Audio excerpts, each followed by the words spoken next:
Well, good evening, YouTube folks everywhere. Let me give that just a little bit of a twist and a shout. And let me give this one a little bit of a, you can't see it, but that's all right. Okay, that'll have to do. All right, we're getting things ready. I think I've got a script around here somewhere. I'm about, let's see, which one is talking?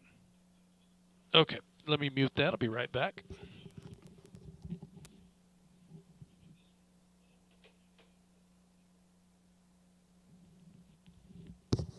Okay, good thing we start this a couple minutes early because that would have drove me up the wall. All right. Okay, it's time to go. Let me find the script and we'll just kick this thing into gear. That'd be all right, won't it? There it is. Let me use this logging page.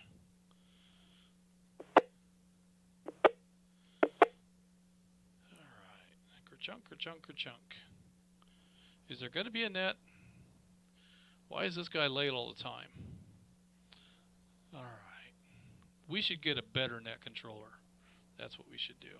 Okay, folks, let's go. Where's my push to talk? Good evening, and welcome to the North Georgia GMRS Regional Net. Tonight I'll be working off the Pine Log repeater, but we are linked in with the following repeaters. Lookout Mountain, Somerville, I can barely see it from here. The Noonan repeater, McDonough, Columbus, Crawford, Zebulon, Jersey, and Moreland machines. We also are linked in with our flagship 675 machine, which is formerly known as Sassafras. So with that, we have an approximate RF coverage this evening of 31,000 square miles. This net takes place every Thursday evening at 7:30 p.m. I would like to thank everyone who has made the North Georgia GMRS the most expansive and active GMRS network in the country. Tonight, your net control is Atlanta 946, WQIR 514. My name is Justin, and I'm located at Studio B in Woodstock, Georgia. On the net, you can talk about your day's activities, radio equipment, or anything you think we'd like to hear. This is a family-based network, so we encourage you to get your family involved. Once the floor is open, it is permissible to address other members of the net by their name or tactical unit number. Your FCC call sign is only required when you sign in and sign out of the net. When signing in, please speak slowly and clearly as you give your call sign, your tactical unit number, your name, and your location. If I don't get all those things, you might not make it into the log, or more likely, the person that checks in behind you won't make it in because I'm busy looking up your info. So please remember 4 things: your call sign, your tactical unit number, your name, and your location. At this time, I'll start taking check-ins, and we are going to skip the VoIP check-ins and go straight to any visitors, guests, or youth members. Anyone who would like to check into the North Georgia GMRS Regional Net that is not a member or is a brand new member, or any youth members, please call Net Control now.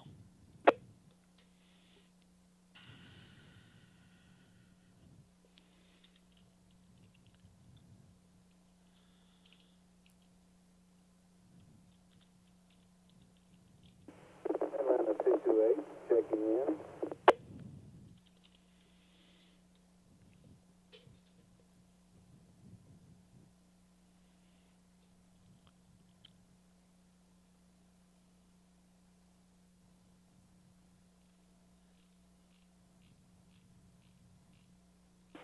This is Atlanta 436, WRKU 801, Dwayne out of Dawsonville.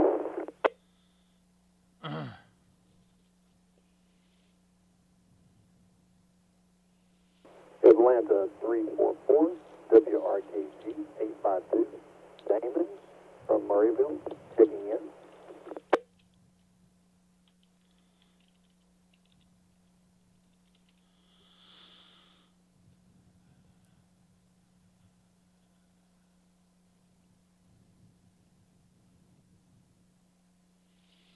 Okay, just as it happens, while I'm busy looking up the name and information for Atlanta 228, I missed the check-in behind him. So this just is to emphasize the importance of giving me complete information. Checking in as 228 doesn't help. I have to look up your name and your location. And while I'm doing that, I missed the following check-in. So please, when checking in, come back with your name and your location so that I can complete the log. At this point, I'm going to acknowledge Atlanta 344 Damon from Murrayville. Thank you, Damon, for checking in with us this evening. I look forward to talking with you here in just a little while. And that's all I have entered in my log at this moment. So if I haven't called you, then I don't have you in the log, and I need you to call again. Net control standing by.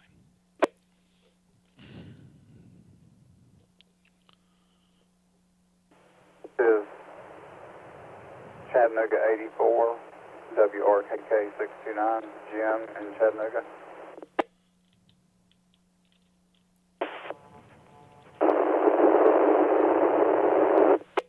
Mobile in Duluth, Georgia. Checking in, checking out.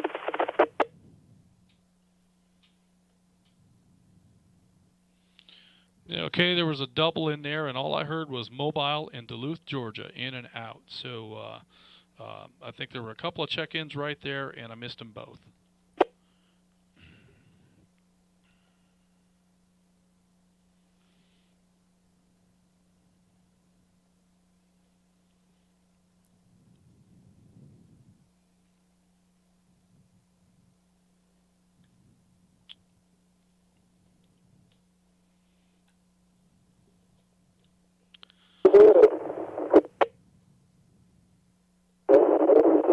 WRS 610, Greg from Bremen, trying to get to you from Sassafras. Your link from Town Lodge to Sassafras is very bad.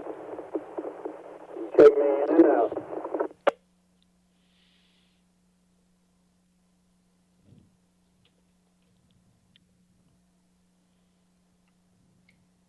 Okay, Greg, Atlanta 172. Also have Jim, Chattanooga 84, checking in this evening.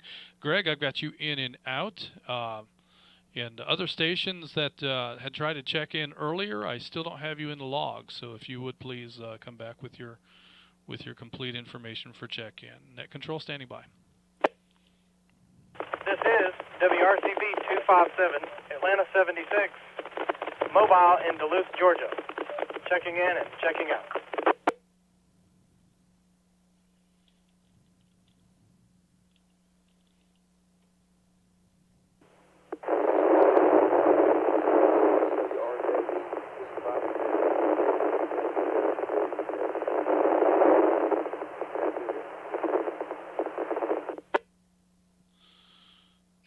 All right, Atlanta 76. I'm still looking up your name. And the last station that checked in, all I could hear was some crackling, some noise. It sounds like you've got a good carrier, but your audio is very low. So if you can speak up and modulate real hard into that radio, I might be able to hear you.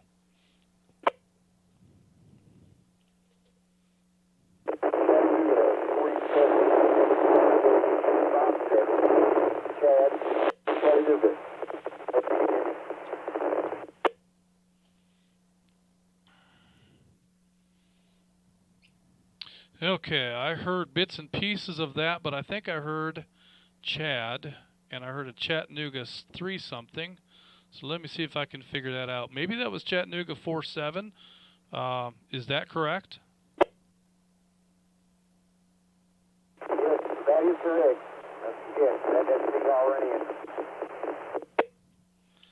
Okay, Chattanooga 47. I've got you in log, and I'm going to put you in here as in and out unless you think you can get to a little better location to try to talk here after a bit.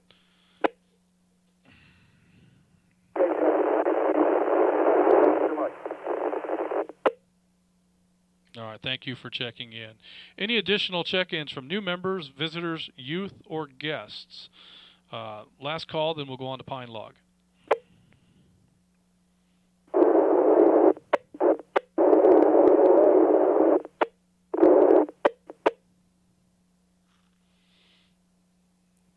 Last station, I couldn't get anything out of that. You're barely making a repeater. The repeater was cutting in and out, and when it was in, it was nothing but noise. So you're definitely going to have to improve your signal, or go to another repeater, or I can't make any of that out. So with that, I'm going to go ahead and open up the check-ins to any Pine Log repeater check-ins, and still taking check-ins from new members, guests, visitors, and youth.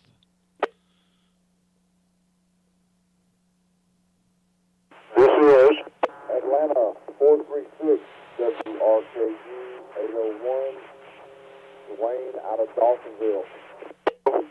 Steve in Talking Rock.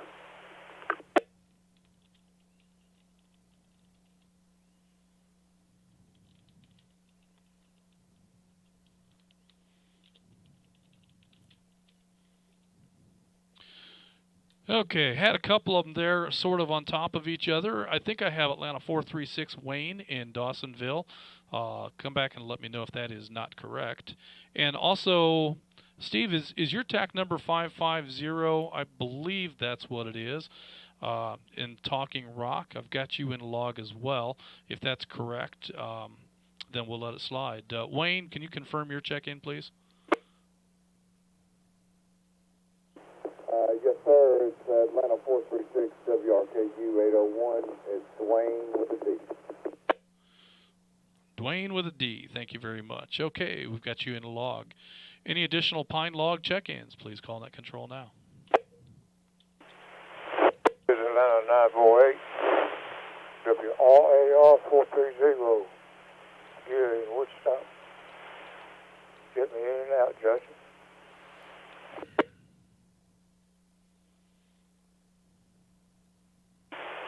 This is Atlanta 780 WQUV 439 Houston and Austell on Pine Log. This is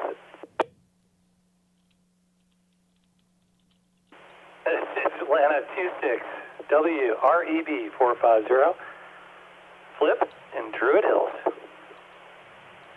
Good evening, everybody.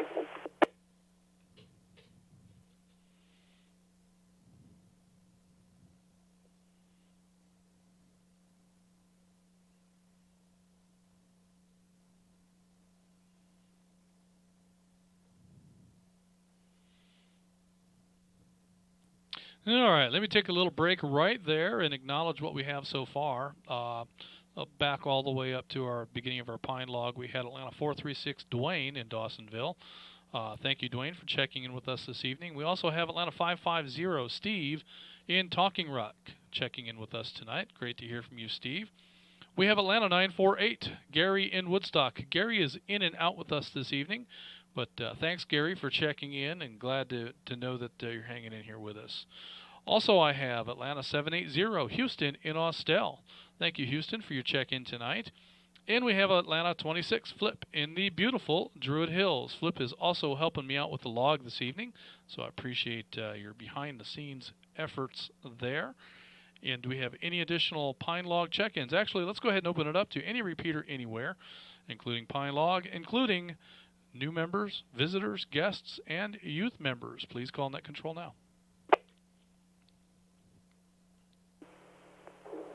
Control, this is Atlanta 285 WRKN 234 CV Smith in Murrayville, Georgia. In and out. Over.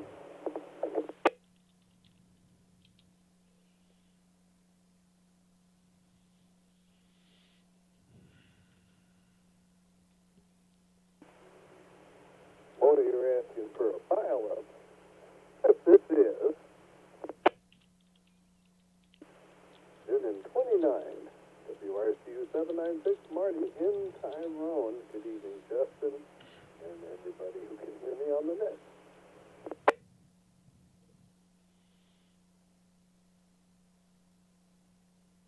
This is Atlanta 141, WRKS 900, Ken and Big Canoe checking in.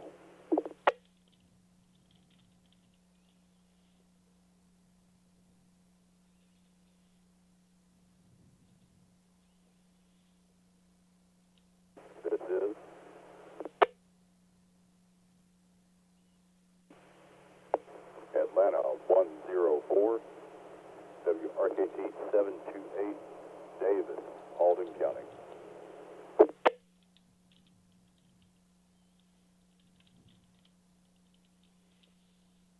Right, checking in and out.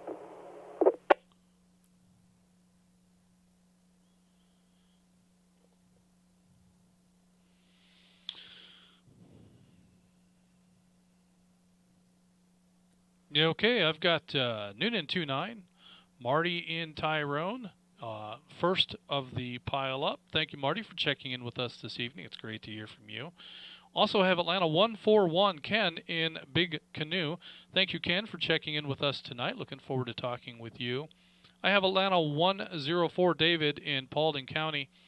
David, I've got you in log as in and out. I appreciate your check-in tonight. Do we have any other check-ins? Any repeater anywhere? New members, visitors, guests, youth members, and existing long-term senior old-timer members like myself? Please call Net Control now. Net Control, Atlanta 285. Is there a pile left at the moment?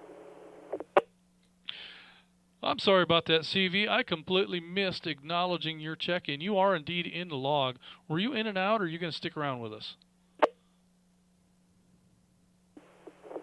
Net Control will be monitoring, but we're in and out officially. Over. Understand. No comments for the net, but you're going to be monitoring. I'm going to go ahead and show you as in and out, and you are definitely in the log. You were in the number 12 spot. I thought I heard you in there earlier underneath a pile up, and so I went ahead and put your numbers in, but I never did get the rest of that. So you're there, and thank you for checking in tonight, and my apologies for missing that acknowledgement. Any other check-ins, please call Net Control now. This is Atlanta 9. Net Control, WRKN 464, last on 402. Todd from Cumming on a HT. Hope I'm making it to the SAS/flagship computer.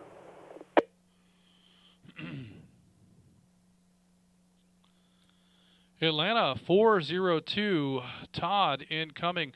Actually, not only did you make it to the repeater all the way from Cumming, but you were able to talk over my next door neighbor, Atlanta 948. He had a comment, and but you came in over the top of him. So that's quite a feat to do with an HT. Good job there. Atlanta 402, you're in the log. And Atlanta 948, go ahead with your comment. 948. Justin, I just want to check and make sure you had me as in and out. Yeah, Gary, I do have you as in and out, but that doesn't mean I might not call on you later, and if you don't answer, I might talk about you. So you might stick around just to be sure. Okay, roger that. Well, if I'm around, yeah, you call me. All right, Gary. Well, thanks for checking in with us, and glad you're able to hang out. And thank you, Atlanta 402, also for that check-in. Do we have any additional check-ins? Last call, then we'll go ahead and kick this thing into gear. This is 965, Richard, guest in Duluth.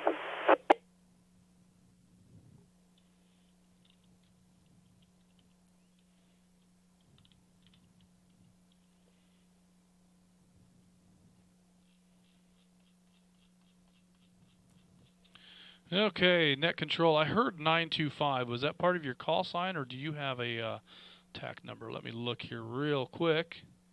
And so that must have been part of your call sign. And I heard you say you were checking in as a guest from Duluth. Great to have you in here, Richard. So we'll catch up on the rest of your call sign here after a bit when we get to you. But you're in the log, and I'll definitely be coming to you here pretty soon. So stick around. Well, let's see. We were gonna bump this thing up to the top. A couple of things to talk about this week. We've got a handful of things going on. We got a bunch of irons in the fire as usual, and it's not as usual because we have more things going on than we typically do right now. We as many of you know, we had to move our sassafras repeater site, and when we moved to it, we moved to an antenna that tested real well. But upon closer inspection, we found out that the antenna is is not properly configured for our use. So we're not sure if we're going to be able to repair the antenna in place or if we're going to have to replace it. But we have the materials, and we had plans to go up there on Saturday and execute that task. However, the weather isn't going to cooperate. So we're going to have to put that off until the group can reconvene and make that task happen. So we are suffering on a bit of a handicap with sassafras at the moment, but we do expect to get that cleared up.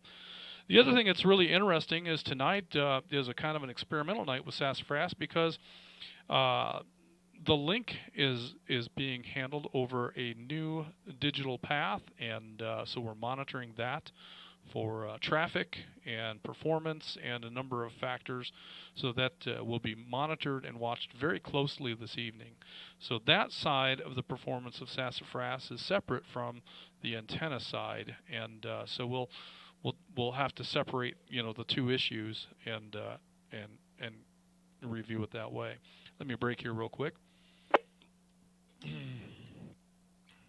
So that's going on, and at the same time, we are, I think, now I'm maybe talking out of turn here, so bear this in mind, but I think we're going to pull the plug on Zello. We've had so many issues with Zello. We're not getting the kind of performance out of it, the kind of support that we need, and et cetera, et cetera. And with all of that in mind, we had a parallel VoIP service that we've been wanting to put into place for some time now. So the finishing touches are being put into the software for that VoIP service, and maybe some of you have seen the mobile users hub on the map, and that's what that is. So if you found the mobile user hub, I'm not sure if that shows up on the map or not actually, but if you found that, that's what that is, and that's what that's for. That's going to be our VoIP connection point into the network. So finishing touches are being put on that. I don't know if we have a go live date for that yet, but I do know that that is being actively worked on because we just feel like putting more time and money and effort into Zello is just not getting us anywhere. So I'm hoping that some of that money that we've pointed towards Zello can be reallocated and utilized in the new VoIP service, but I'm not entirely sure. So those are some of the things that are happening right now, and there are other things that are in the works. We have a new repeater site that we hope to have a little further development on very, very soon. And there are other things happening and exciting stuff on the horizon. So it's a great time to be a part of this network because I think that we're going to see some very good things in the near future. Let me break one more time.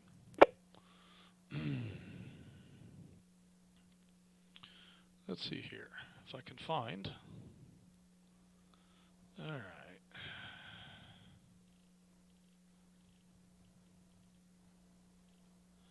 I can't find it.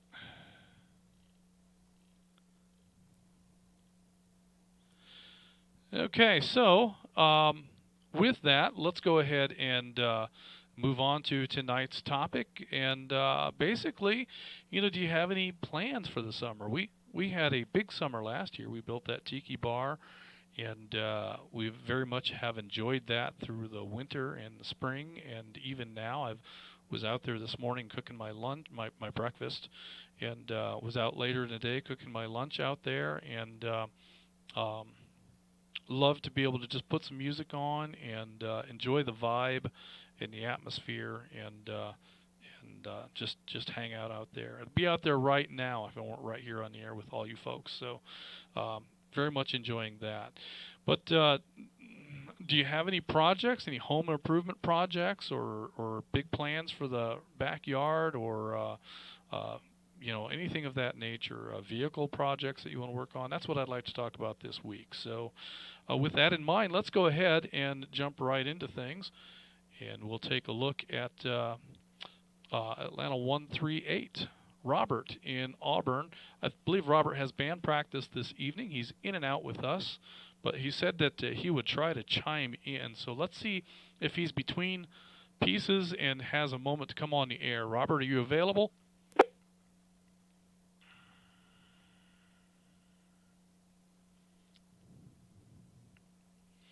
Okay, so he's busy at the moment, but I'm sure he's going to listen to the net as much as he can in between pieces that they rehearse at band practice. So thank you, Robert, for checking in with us this evening. Next on my list is Atlanta 168, Robert, in Dawsonville. Atlanta 168, do you have any summer projects or plans that you'd like to work on this year? Thank you, Net Control, and good evening, everybody. Yeah, so as a new GMRS, North Georgia GMRS member and new completely to GMRS, I think it's true what they say that GMRS is kind of a gateway to ham radio, which is completely true, because I've been studying for the technician license. So I want to get that done before the end of the summer, and with any luck, I'll be able to get through the general test as well. And as far as house projects, they never end. I think somebody said earlier that if you have a house, you always have a project, which I couldn't agree with more. So there's always something in the backyard to clean or chop down or fertilize. And there's always something to paint. So, yeah, if you have a house, you have a project. So those are my two big things for the summer. Over. Well, indeed, and I can sure testify to the homeowner thing. There's always something.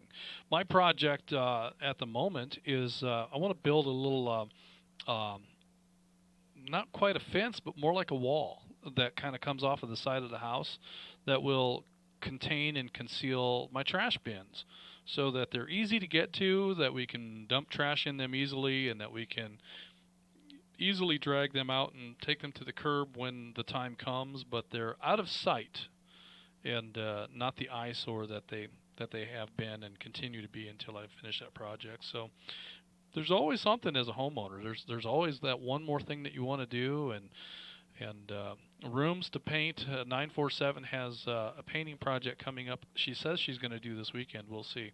I think she was planning on doing it this weekend because she knew that I had a project up at Sassafras to do, but that's been canceled because of weather. So since I'm going to be here, she might not paint.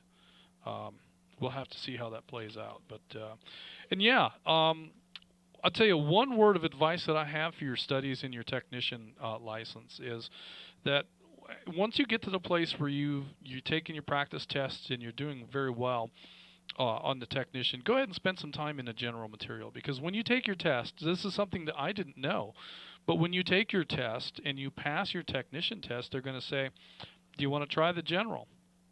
And so I said, sure, I'll try the general, but I hadn't studied, I hadn't looked at any of the material, I hadn't given, my goal was to get my technician license. I had no consideration for the general whatsoever.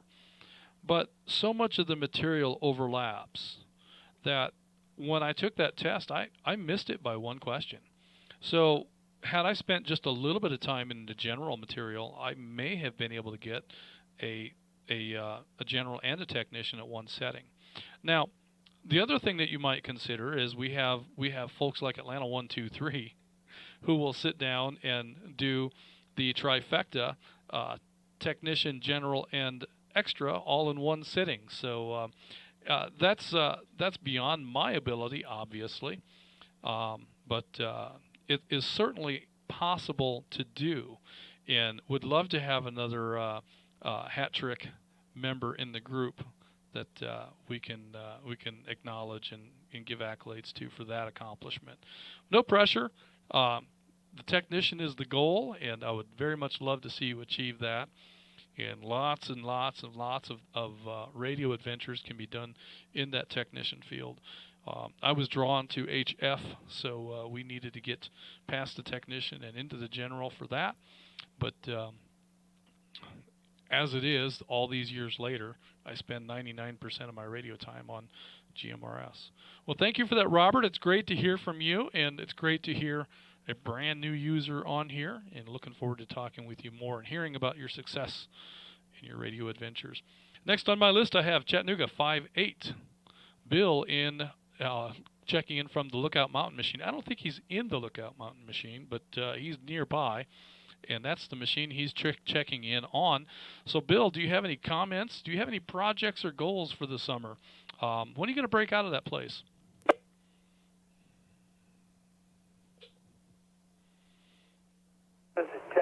5-8. Well, we don't know. I really don't know how long it's going to be before they let us leave here in this little senior place apartment. But I'm hoping it won't be too long because I'm wanting to jump on a plane and go visit my daughter in son-in-law in Maryland. So I'm, I don't know what to say. It's getting old. I've been here since last June. Of course, I can go out to the parking lot and do some walking, but I can't leave the facility here in the car. But anyway, I've got plenty here. I got my ham radio. I've got my computers. I got my TV. I got my radios. And I've got plenty of entertainment. But thank you for asking anyway. This is WREC 529 Chattanooga 58. Back to net control. Well, fantastic. And I know one of your projects, so to speak, is getting SN15 not only in the air but back on the ground safely. And you may not be directly involved in that, but you and myself and many others are very excited to see that task come and be accomplished. So it's very fun watching and enjoying the achievements of SpaceX with you on the air from time to time. So thanks for your interest and your comments there. And for those of you who haven't already heard, Bill is our Rocket Man. So several folks have wanted to pin that nickname on me, but Bill got it first, and he earns it, so it's his. And you guys will have to come up with some other nerd name for me. Shouldn't be that hard to do. So just ask Atlanta 911.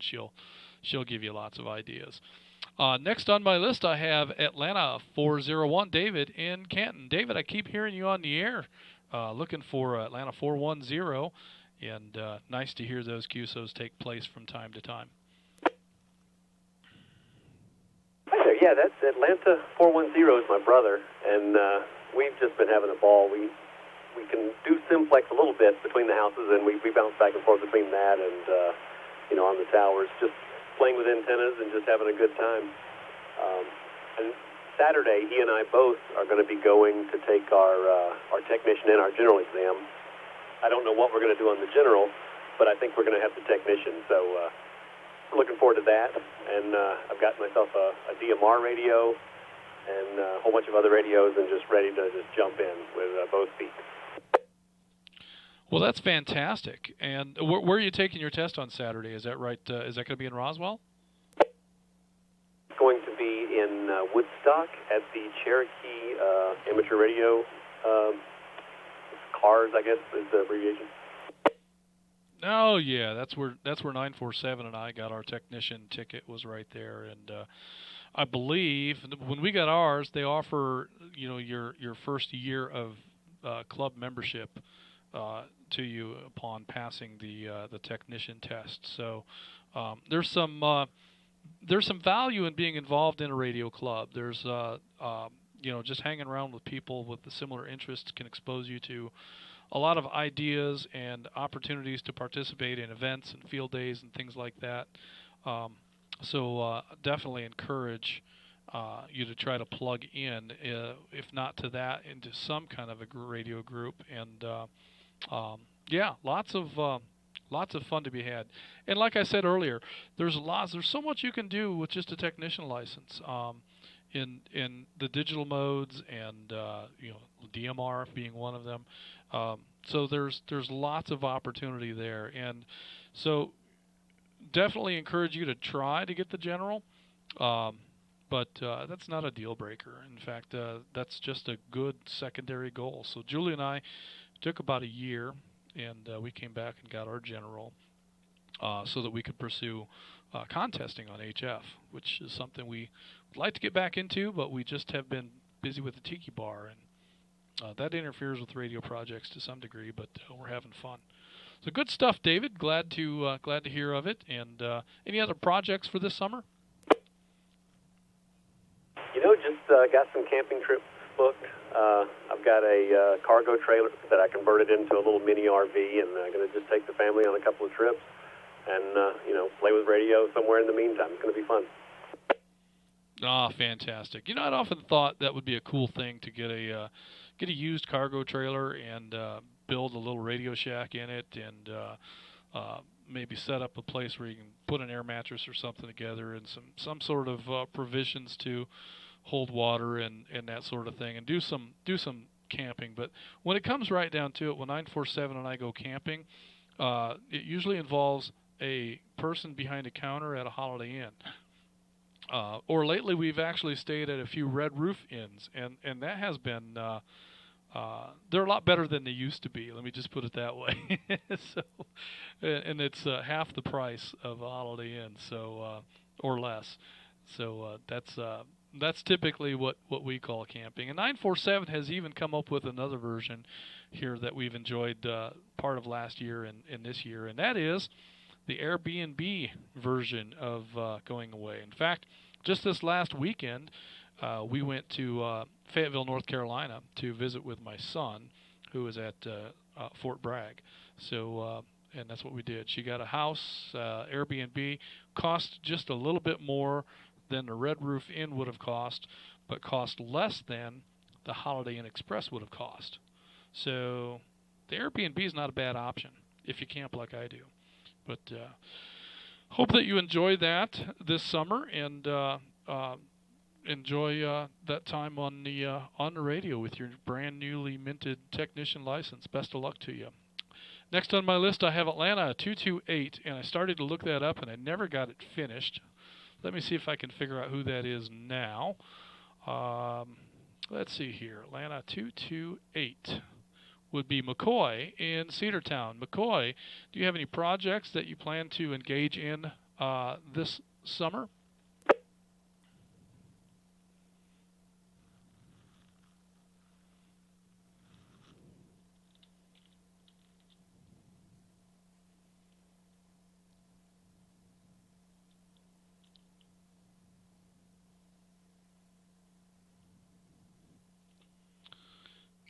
Atlanta 228, McCoy in Cedartown. Are you still with us?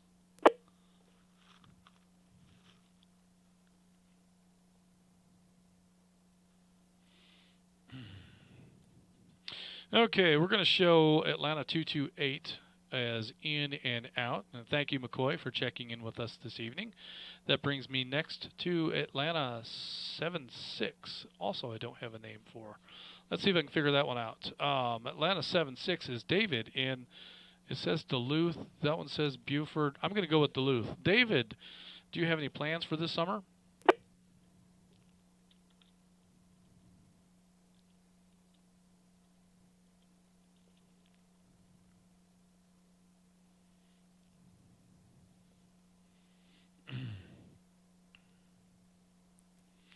Okay, and another one that must have been in and out. We'll go ahead and show him in a log that way. Thank you, David, for checking in with us this evening, and hopefully I got that right. All I had in that log was Atlanta 76, so it could be that I didn't even hear him right. But we've got him in the log now, so he's going to stay in the log. We'll just show him as in and out, and thank you, David, for checking in with us this evening. That brings me next to Atlanta 344, Damon in Murrayville. Damon, thank you for checking in tonight. Do you have any projects that you'd like to engage in this summer? Thank you, Net Control. I have to say, first off, this is after being on GMRS for several months. This is my first net night, so proud to be here. And I got to also thank my wife, since I had to work on my antenna before getting this started. And some four-letter adjectives helped get that put up, and she took the brunt of it, so I got to thank her for that. But mainly, my projects around the house this summer is going to be redoing the fence, taking down some barbed wiring, putting up a high-tempo electric fence to keep the horses in, redoing a truck for my son who's getting ready to drive in July, and getting the pool ready for the hot summer days coming up. And then last but not least, waiting on SpaceX to get Starlink up and running so I can have some decent internet.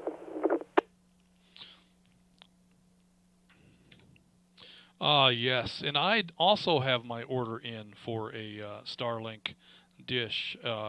waiting for Dishy McDishface to show up at my door so that we can put that into play. And I do know that the North Georgia GMRS network is also got one on order.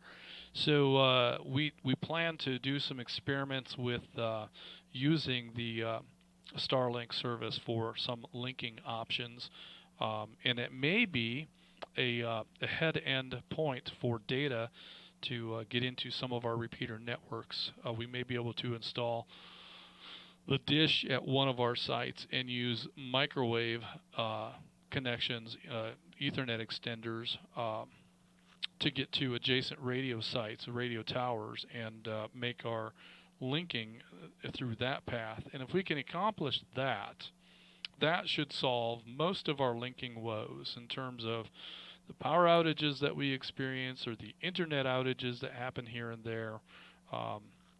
You know, those are the things that that we should be able to better control if we can contain more of the network within our own equipment and not be so reliant on so many other providers, both in the terms of hosts for our use and just internet service providers. So we have high hopes for Starlink, and I'm anxiously waiting for my dish. But yes, you definitely have to get that barbed wire down and get some better fencing up for the horses. I grew up on a horse farm, and I'm well aware of what barbed wire can do to a spooked horse.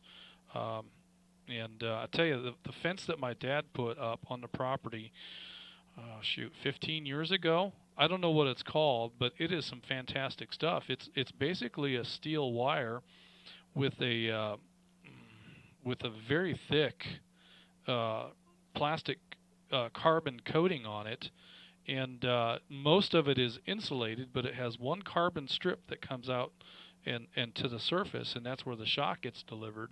So you can touch that wire on the white part of it and not get anything, but if you touch that black part, it will bite you like nobody's business. So it's pretty impressive to me that you can actually touch a hot wire and not get bit if you touch it in the right place. My advice is don't touch the darn thing at all. But it's a neat wire, and it's a heavy enough, thick enough wire that when the horses do get into it, it won't cut them. So that's the important thing. So I hope that your fence project goes well, and I hope that you found a product that is safe for the animals as well. Because man, when horses get spooked by fireworks or other they can be spooked by about anything. And once they do, their brains turn off, and all they know is run. That fight or flight instinct kicks in, and for a horse, that usually means flight. And so the instinct is there, and the brain is not, and they will run right through a fence.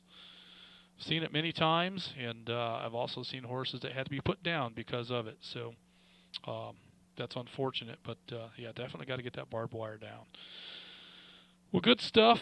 Glad to hear you check in tonight, and Damon, it's fantastic to have you with us. Glad this is your first check-in on the net, and whatever efforts you put into your antenna have paid off. So thank your wife for me as well. I look forward to hearing from you again next week. Next on my list, I have Chattanooga 84 Jim in Chattanooga. Jim, do you have any projects that you want to engage on? I think maybe I'm out of step here. Are you the one that is going to be living in the RV and traveling?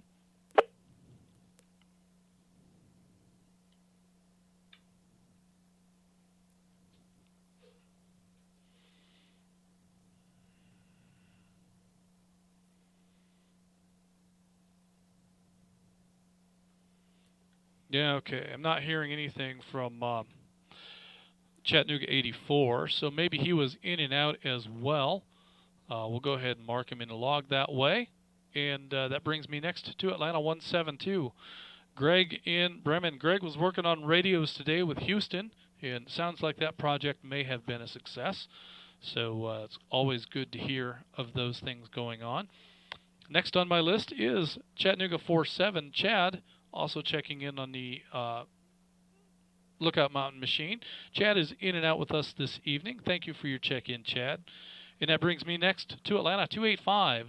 CV Smith, sounding good on the air tonight. CV is in and out with us as well. But thank you, CV, for monitoring. It's great to know that you're out there. And that brings me now to Atlanta, 436, Dwayne in Dawsonville. Dwayne, do you have any projects for this summer?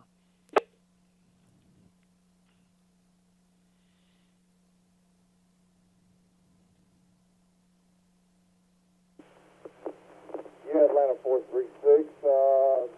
Definitely, always projects. Gotta do the pressure washing on the deck. Gotta do some rebuilding on the deck. Pressure washing the house. Blah blah blah blah blah. It's always honeydew. Yeah, there's always honeydews, and it just never ends. It just never ends. In fact, as we're sitting here talking about all this, it occurs to me that someone knocked the mailbox off the post the other day, and it's just kind of sitting up there, being held in place by gravity and good wishes. So I'm going to have to make a little reconstruction out there on the mailbox for the mount, for the where the box attaches to the post. I'll have to cut a new board because I see the old one has kind of rotted, and try to find the screws so that my lawnmower doesn't find it with tires. I'm pretty sure that there's 3 screws out there sticking pointy end up, laying in the weeds in the grass. So I'm going to make an effort to find those. I'll probably find them with my shoes. We'll see. But there's always projects when you're a homeowner, and there's always things that need to be done, cleaned or taken care of. Pressure washing decks and houses, and cleaning out gutters. And I'll tell you, one of the things that I'm really, really glad that we did, 947 and I wrote the check and had the a gutter glove leaf guards installed. We had new gutters and the aluminum screen installed on top of the gutters.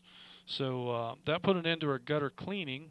I still have, some places on the roof that I have to get up and clean off with the leaf blower from time to time, but at least it's not piling up in my gutters. What a huge, huge pain in the butt that was to clean out the gutters all the time. So I'm glad that we were able to do that, put an end to that nonsense. So good stuff, Dwayne, and good to hear you on the radio tonight, and look forward to catching up with you more as we go. Next on my list, I have Atlanta 550, Steve in Talking Rock. Steve, do you have any projects you plan to engage in this year? Oh, I'm sure there's projects that I haven't even been told about that I will take part in. I have a question for you at this point. I'm looking at the status server map, and I show Dallas, Texas, Dallas core server 24100 lit up. Are we doing that? That's an excellent question, and let me see if I can find what you're looking at and be able to speak with you intelligently. Give me one moment here to pull the map up. Texas core server.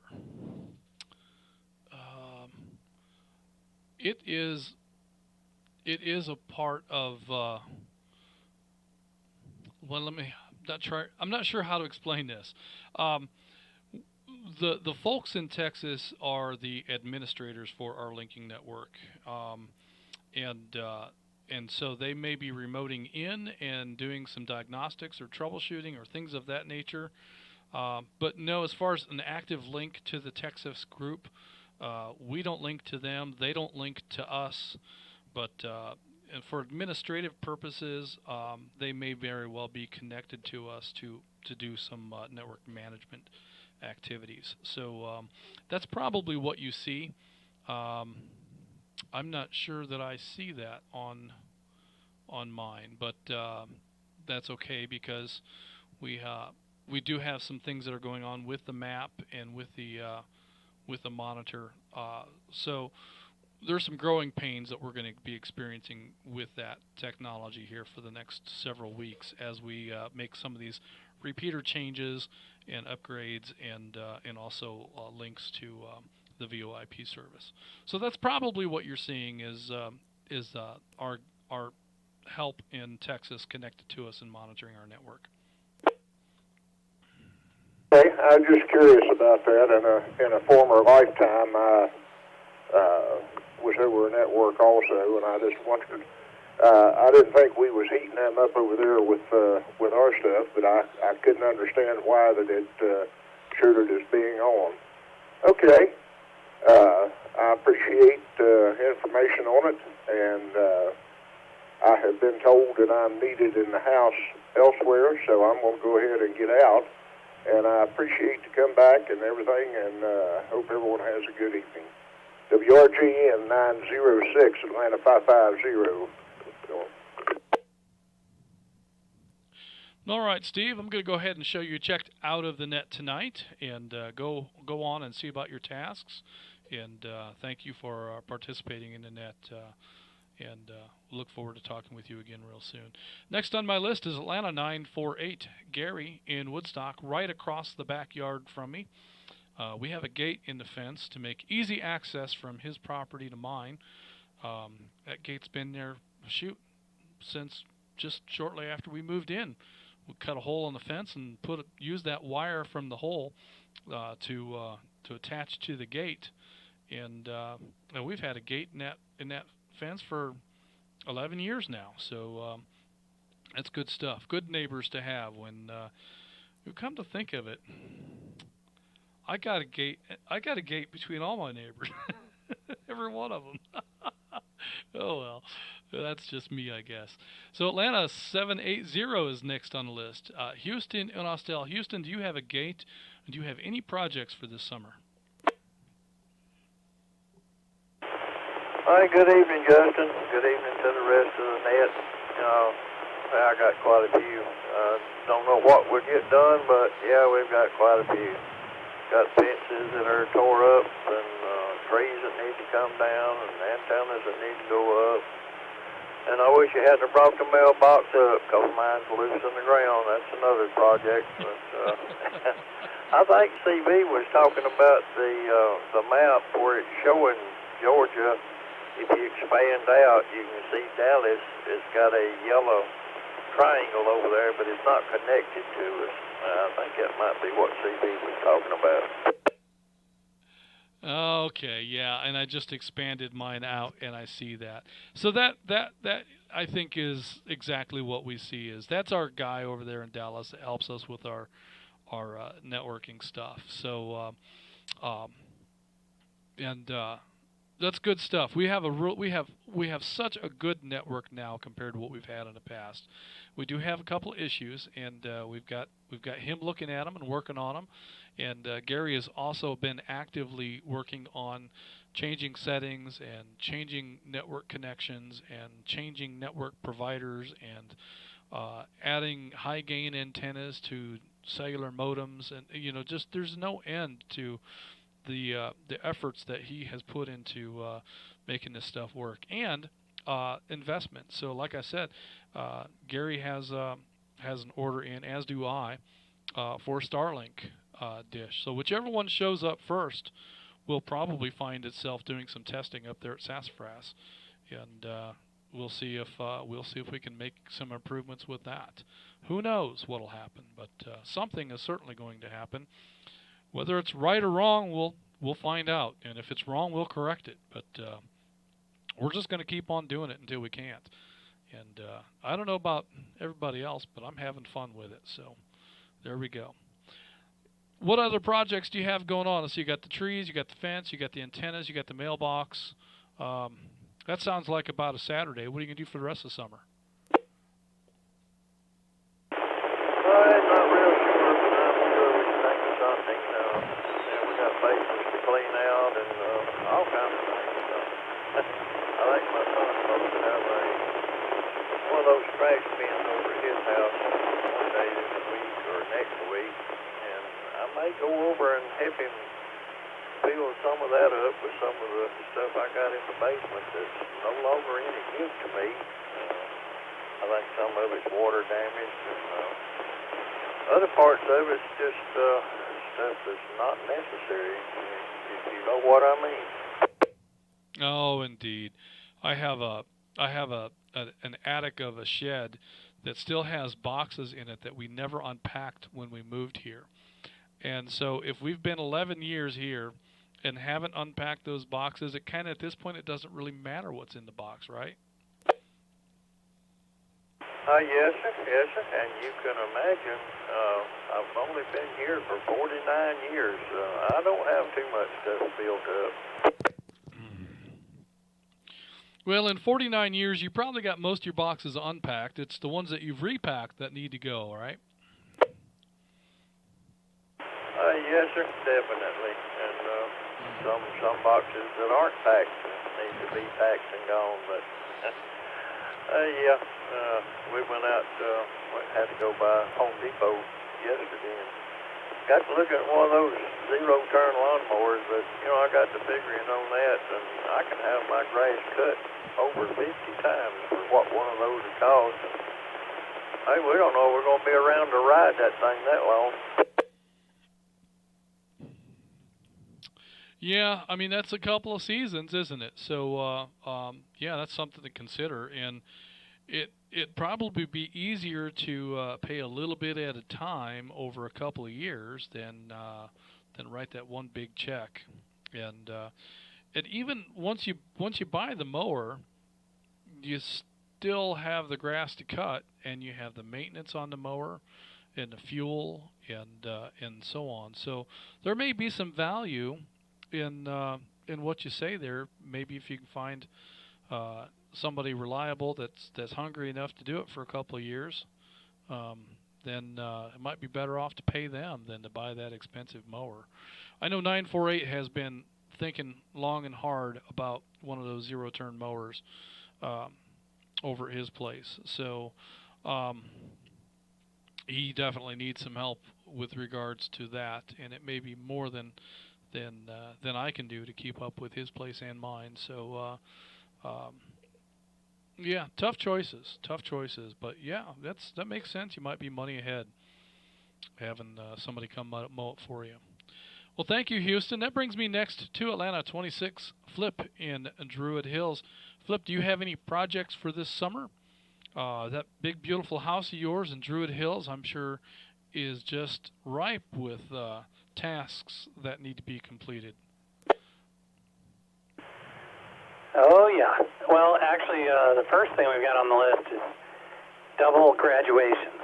We have a graduation for my youngest in high school, and then we're going up to New Hampshire to see our oldest graduate from college. So that's the first thing, and then sort of transitioning into empty nest mode, so I need to take some notes from you. We're going to be in preliminary meetings about some renovation work and stuff, because it's been a lot of years raising kids, and things are ready to change. So, yeah, that's what we're looking at for this summer. Back to you. Oh, yeah. In the empty nest, I'll tell you, one of the things that always baffled me was how silverware would disappear. I never understood how you can have a drawer full of basic silverware, and nothing expensive or extravagant. It's just basic stuff. And within a couple of months' time, it gets to the place where you can't find a fork anywhere. And I've even gone into the kids' rooms searching for them and not found them. They're just gone. They're gone. How does that even happen? I just don't understand. So through the last 10 years, we have made a point to buy the cheapest of the cheapest of the cheapest in the terms of silverware. And we were eating at someone's house here recently, and I couldn't get over how nice the silverware was. So I tell you, that might be our first major purchase from the empty nest situation, is to get rid of this junk silverware we have, all this mismatch of 4 different brands and styles of spoons and forks and knives, and finally get a nice silverware set, something that's comfortable to hold in your hand and pleasant to eat your food off of. So that I think is probably the biggest thing for me. Well, I recommend looking under the sofa cushions. That's usually where it ends up. Yeah, I haven't had any luck there either. We've had the hide-a-bed folded out a number of times, and those cushions moved, and I haven't heard any forks or knives tinkling out from underneath any of that. And other furniture has been replaced, so I think we would have found it moving that stuff in or out or both. So I don't know. It's just I just don't get it. So wherever it's gone to, it's just gone to. But I think we're at a place now where we can get some nice silverware and not have to worry about it disappearing. But fantastic stuff, and dual graduations. Wow,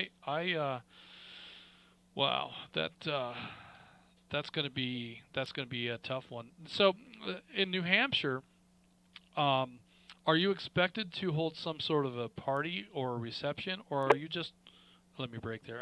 Are you just going to go up there and attend the ceremony and have a nice meal and call that one good? Well, you won't believe this, but we're not even allowed to go to the ceremony. According to the school, they're going to have it in the football stadium, and they are not allowing anybody, any parents or grandparents or anybody in there because of COVID. So that's not good, and we would normally not go, but so many of my daughter's friends' parents are going to go, and I think there's going to be a couple dinners and, brunch and stuff, so we need to go. It's a long way to go for no ceremony, right?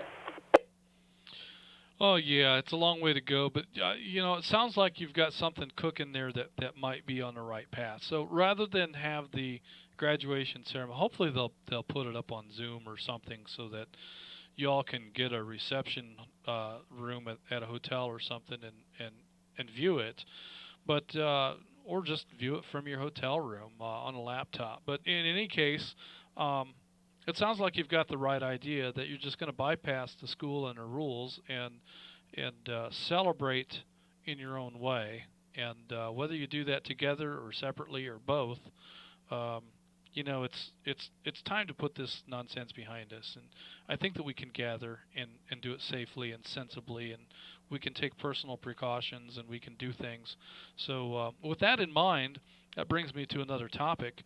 We are currently in discussion and actively in pursuit of a date for a North Georgia GMRS gathering at Wallace Barbecue in Austell. So we don't have anything ironed down quite yet, but I think we can look for that around the middle of next month. So pencil that one in. And but like I say, it's still early to talk about. But we're going to start moving forward, and it'll be up to individuals to choose whether or not they want to participate and how they want to participate, with a mask, with gloves, with whatever safety precautions they choose, or choose not to attend at all. That's okay too. So, but I think that's where we've come to, and I appreciate that enough of the parents have realized that there's value in celebrating and honoring the accomplishments of our kids, even if the school doesn't appreciate it the way that they should.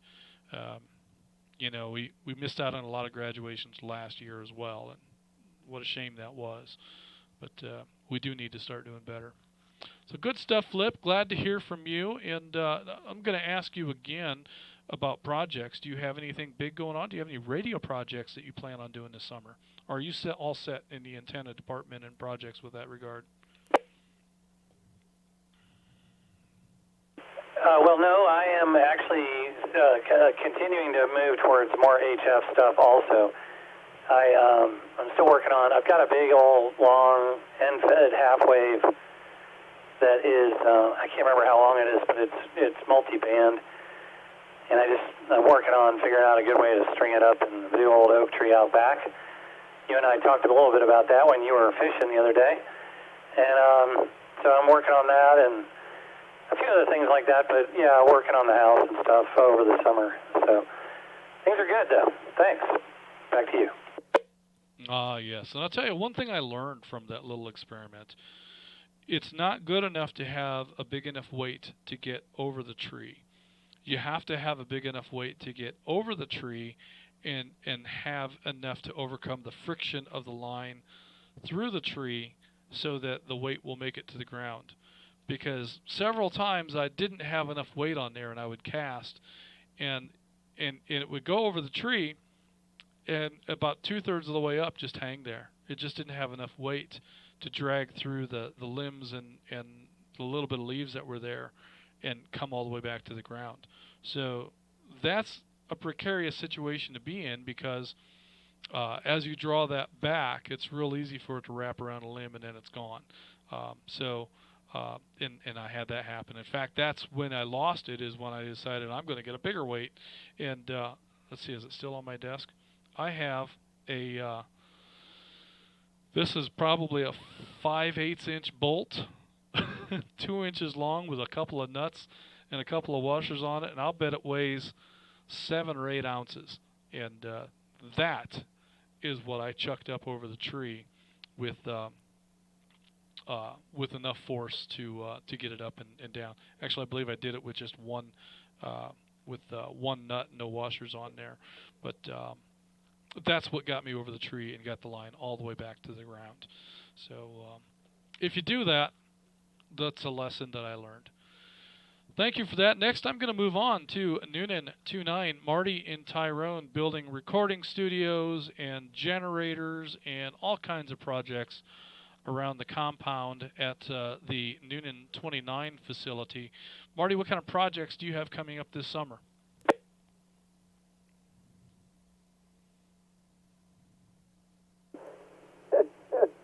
Well, I'm now building an intergalactic space modulator. No, I'll leave that to Martin the Martian. I am not doing that. But I have a lot of things going on. We are working here at putting together a tremendous effort to get my roof mount tower out from under the sun deck and actually up on top of the roof, where it really will do a much better job. Excuse me. And once that's done, I intend to put up the GMRS antenna on an extension arm, the 2-meter 440 antenna up on the top of that, and, we'll see if the MA5D tri-bander makes it to that or not. We're still not sure what's going to happen with it, but one way or the other, the roof mount tower is going on the roof. What ends up on the top at the priority level remains to be determined. So that's kind of where we're at. And to those that are just up and coming, I'll leave that as an inspiration. You know, one of the things that makes this hobby exciting, I'll reset here. Over the years, I've had towers and antennas and all kinds of stuff up in the air. When I was in Florida and California, and now I'm back here in Georgia. And the cycle repeats itself over many years. I've been a ham since 1976. So, consequently, a lot of things have come up and gone down. So now we're bringing things back up again. And this is one of the things that makes this all a whole lot of fun, is you don't really know exactly what you're going to get out of it once you get done. But you go through the effort, you work through the problems, you solve those problems, and needless to say, you're on the air. That's my story right now, and I'm sticking to it, and I'm going to be on the effort to put everything back up in the air that I wanted to do for a long time. This here is Noonan 29 WRCU 796. Back to net there, Dustin. Oh, and it looks like you have a shower curtain up behind you on the YouTube page. Oh, fantastic. Well, it's a regular curtain, but yeah, I can see the I can see where that would look like a shower curtain on the screen. Definitely it does. You know what's funny is what we used to have was a PVC pipe frame with a black bed sheet strung over it, and it just made a black background behind the net control desk that 947 and I would sit in front of, and it just made the whole space in here seem very very, very small. It was great because there was almost no room acoustics involved, but now that I've got a microphone half an inch away from my face, there's no room acoustics involved that way either, so we don't need all of that sound deadening. But that's fantastic. The space modulator project, that is one that I would be fascinated to see the notes on. And so if you had any of that, that would probably be worth posting. And I don't know. Marvin the Martian might not be the best at constructing that device. We'll have to see. And I think I've heard you mention some sort of a roof or a shed or a canopy over the generator, and now a rooftop antenna tower, and boy, it just never ends, does it? There's always projects. And that's one thing, in the radio hobby, as Marty will and has kind of commented on, is there's always the new thing. There's always that one more thing. And I think Atlanta 123 is a great example of that. He started off right here with GMRS, but he has put his hands in just about every corner of radio that he can find. And he's experimented with and played with all sorts of digital modes. And he loves to take his radios with him on a motorcycle and try to make contacts in different places just to see what kind of coverages he can get with his equipment.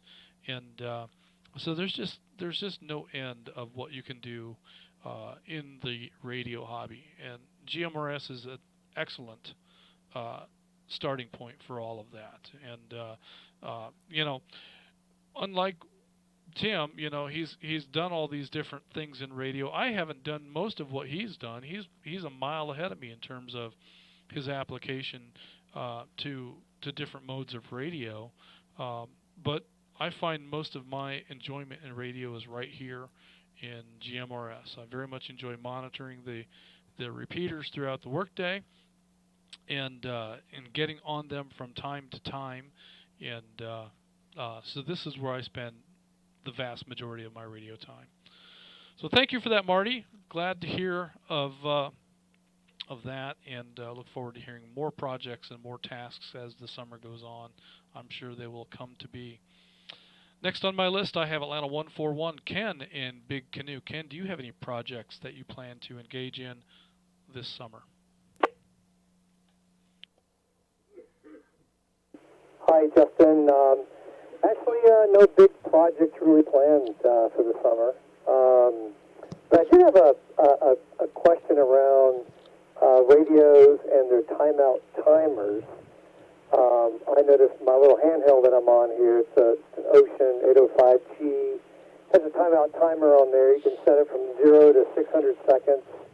I've got it on, I think it was defaulted at 60 seconds. I may have it on 90 seconds.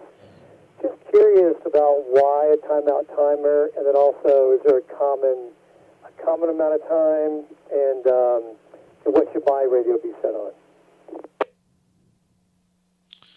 Well, that is an excellent question, Ken. And so timeout timers. The primary function of the timeout timer is to give your radio an interrupt should the push-to-talk become stuck. So with an HT, in fact, I have had this very thing happen to me one time while I was working on the railroad. I tossed my radio into the pickup truck, and then I jumped in and took off to go to the next location that I was going to be working at. I didn't realize I was sitting on my radio, and I was sitting on it in a way that made it key up, and it was jamming the frequency for several minutes. So the timeout timer in that circumstance comes into play that after your radio is keyed for a certain period of time, if you don't reset,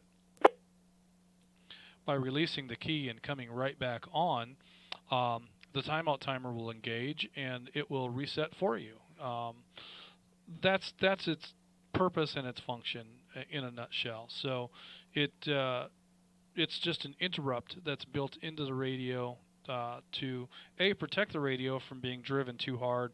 Most radios have a duty cycle that only allows them to operate for a minute or two at a time, unless you take some kind of provision to protect them from the heat that they generate. So if you're going to change that timeout timer to a longer period of time, you need to be conscious of that and have some plan to mitigate the heat. Alternatively, if you leave the timeout timer to its factory setting, which probably is typically 60 seconds, not much harm can come to a radio if it gets keyed continuously for that period of time. Let me break. My radios here at Net Control have had the timeout timer set to their maximum or disabled. I believe the radio that I'm on right now is set at 600 seconds, and I believe the standby radio has the timeout timer disabled. The timeout timer on the Studio F radio that we had been forced to use for Net Control one evening is, I believe, set at 120 seconds.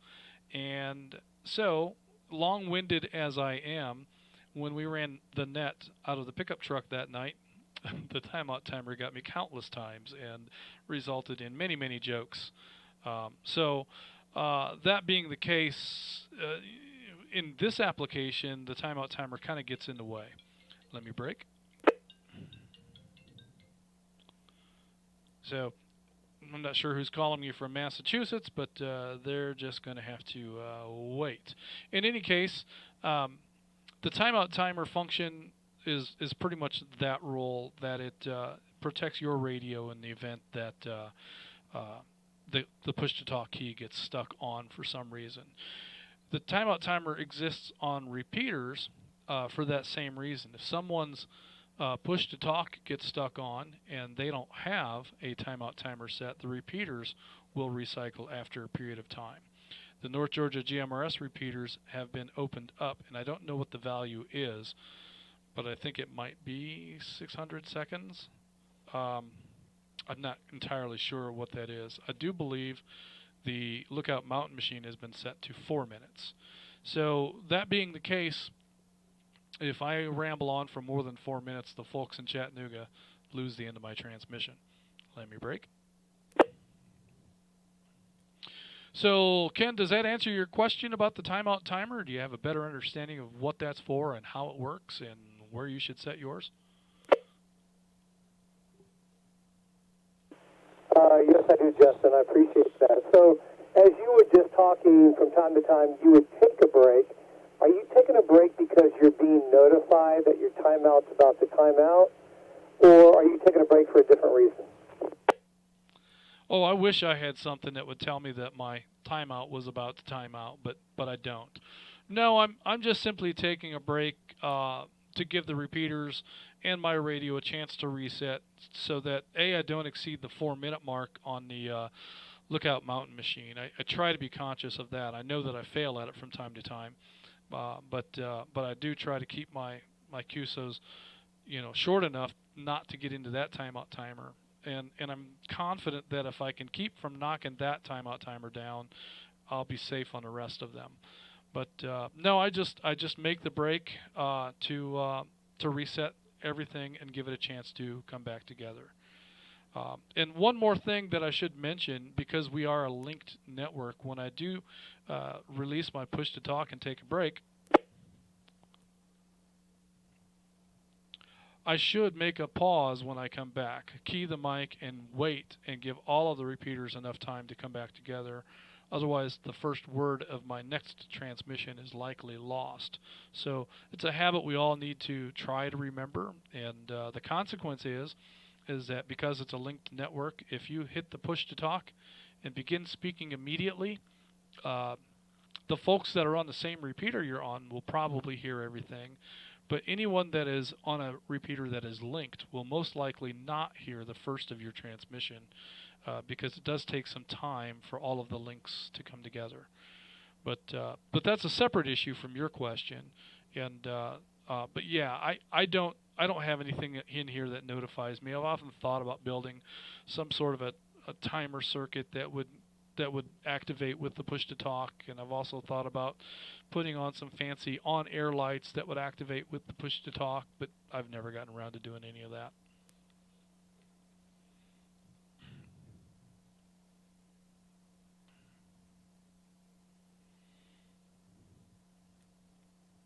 Okay, I'm not sure. I didn't hear. Didn't hear the repeat of the radio uh, on key there, so I'm not sure what got out and what got lost. But hopefully that answers your question, and we'll see if you have any other projects for this summer, Ken. Yes, Justin, that does answer my question. I appreciate it. No real projects. I mean, one thing I like to do is just go on a road trip. Just get out of town. I think we're just all stir crazy right now, and that's going to be one of my motivations. Maybe go out west or something. Just get out of town. Over. Oh yeah, and as I mentioned earlier, my wife and I went to Fayetteville, North Carolina over this last weekend. We rented an Airbnb and visited with my son there at Fort Bragg, and it is nice to get out and have some change in scenery. And when we do that, we typically have been bringing all of our food and or at least most of our food, and make a supermarket trip once we're there if we need to.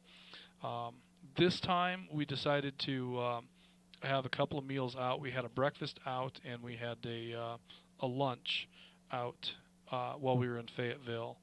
And on both instances, it was a nice meal. The first place we ate on a patio, and super nice environment and lots of space between tables, and I felt very comfortable doing that.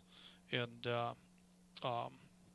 the other place was indoors, and it was a little bit crowded, but everybody had masks on until they got to their tables, and the servers were all wearing masks, and so I feel pretty good about that environment as well. So at some point we're going to have to just start doing it, and take our own personal precautions, and get out there and see if the world's still around. I believe it is, but you can't know for sure until you get out there. So hopefully we'll be able to have this gathering with North Georgia GMRS at the Wallace Barbecue in Austell, Georgia. As soon as we can finalize our plans, I will post something on Facebook and ask people their intentions of whether or not they want to come, just so we have an idea how many tables or how many seats we should get. So good stuff, Ken, and glad that I was able to help you with that question. And congratulations on not having any major projects to do this year. So you must be on top of things over there in Big Canoe. Next on my list, I have Atlanta 104, David in Paulding County. David is in and out with us this evening. Thank you, David, for checking in. Appreciate you coming along for the ride. And I have Atlanta 402, Todd incoming. Todd, do you have any projects you hope to complete this year?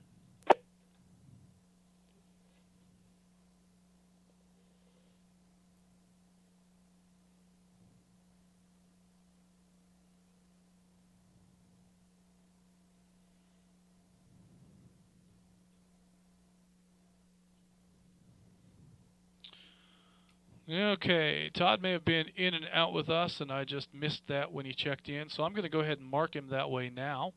And we'll go on to our guest, Richard, in Duluth. Richard, can you come back with your call sign and make sure I can get that correctly in the log? And tell me, Richard, do you have any projects? Well, before we talk about projects, I'd like to know how you found us and what brought you to GMRS Radio.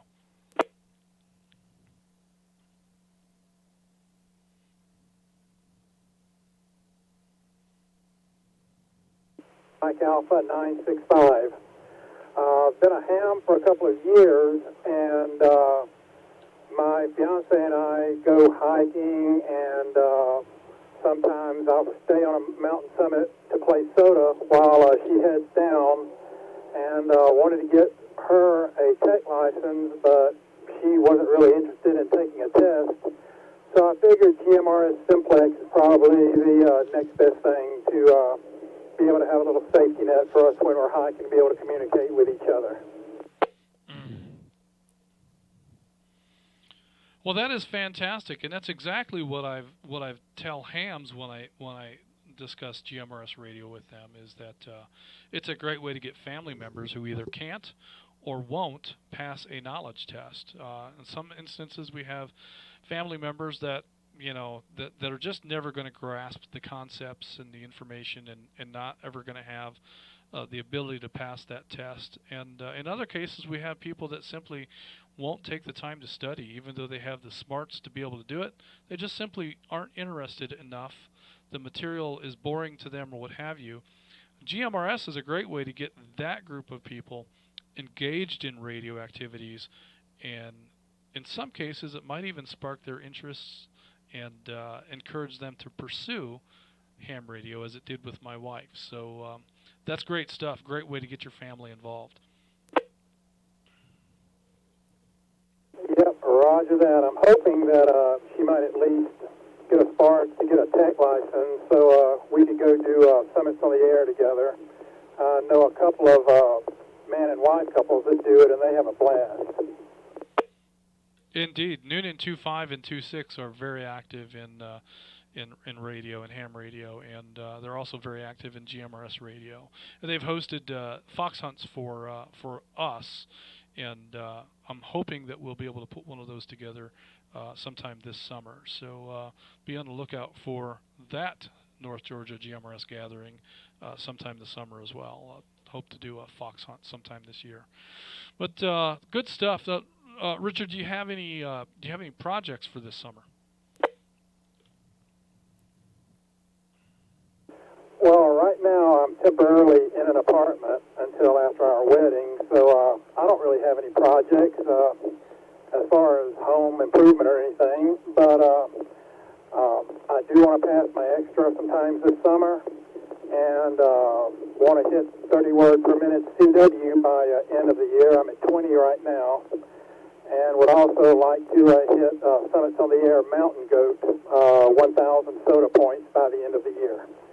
And I forgot to tell you, I heard about the North Georgia GMR from Don Woodward. I've known him probably about 25 years. We used to work together back in the late 90s. Back to you, Ned. Fantastic. Yes, I have enjoyed dinner with Don and Donald at their cabin up there in Blairsville, and very nice individual indeed. Very knowledgeable, fun guy to hang out with, both of them. And so that's fantastic. Glad to have you in the group tonight, and hope to hear from you again, perhaps even regularly. But in any case, it's great to have you here. Maybe next time you can get your wife to check in, but I don't want to push that if she's not ready. But fantastic stuff. Glad to have you with us. This brings me now to the end of our list. We have 22 so far. So at this point, I'm going to ask if we have any additional check-ins, and the floor is open if anyone has any questions or comments. Net Control standing by. Noonan 80 WRHS 306. Wanting to do a late check-in. Hey Justin, how are y'all doing this evening? Noonan 80, Michael, glad to have you in here tonight. Are you at the fire station, or are you at home? I'm actually at home. I forgot there was a net tonight and turned on the radio and listened into the little conversation there. And, I just want to go ahead and check on in and see how y'all doing. What's the topic for tonight, sir? Well, it's kind of an open topic, but we're generally talking about projects. Anybody has any projects that they hope to complete this summer? So we've had some folks talk about taking their technician or ham radio test, and we've had other people talk about projects around the house or the property or honeydew lists. So it's wide open. It could be a project with a car or a camper or anything. So what have you got for projects coming up this year? Do you plan on doing any tower climbing? Yeah, I would like to go ahead and get more into the hobby of tower climbing and whatnot. And another project that's been ongoing is to get my repeater all set up and taken care of, and definitely need to get that thing grounded. And my biggest personal challenge or project is I've actually been learning Spanish and just started to get into it and trying to spend close to an hour to 2 hours a day, just so I can be a better firefighter paramedic when it comes to patients who can only speak Spanish and know very little English. But that's about it. Nothing too crazy. Ah, very interesting. Learning to speak Spanish. What a great enhancement to your career, and what a great service to your community. That's very cool stuff. That reminds me, back when we lived in Indiana, there was an insurgence of a population of Burmese refugees that had come to Fort Wayne, Indiana. Now, it's really kind of a bizarre thing how they came to Fort Wayne, but these were political refugees that were seeking asylum in the United States, and they were brought here by the Catholic Charities. It's a charitable organization that is sponsored primarily by the Catholic Church, but not entirely. And basically what they do is they will buy the plane ticket. And through some manner of organization, they were able to buy hundreds of plane tickets for hundreds of Burmese refugees. And they all ended up in Fort Wayne.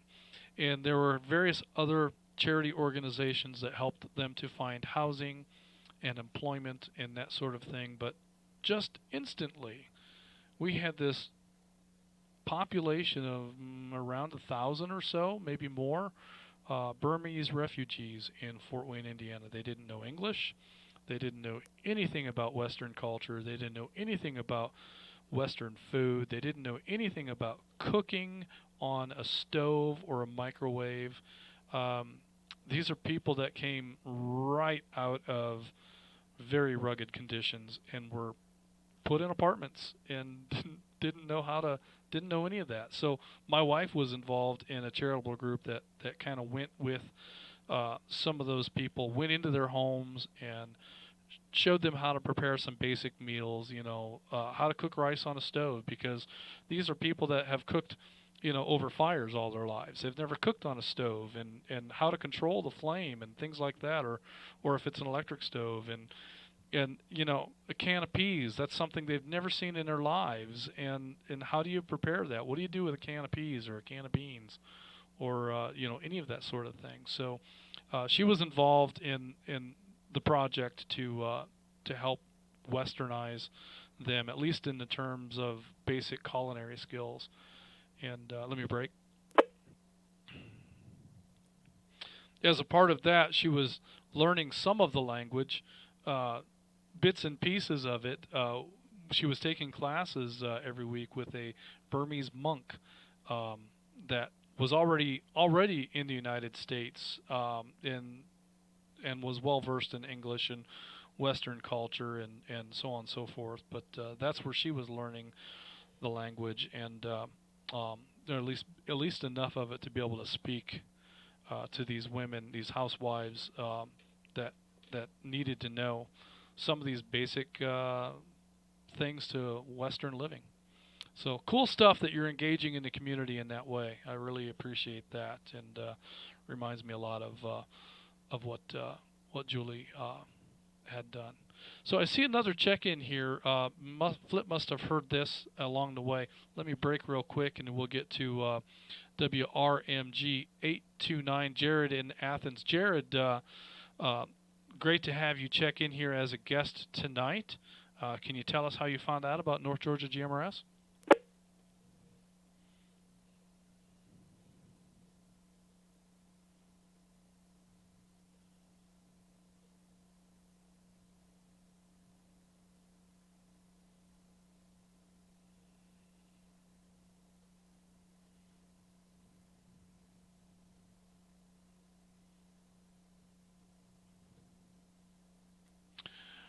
WRMG 829, Jared in Athens. Are you there with us?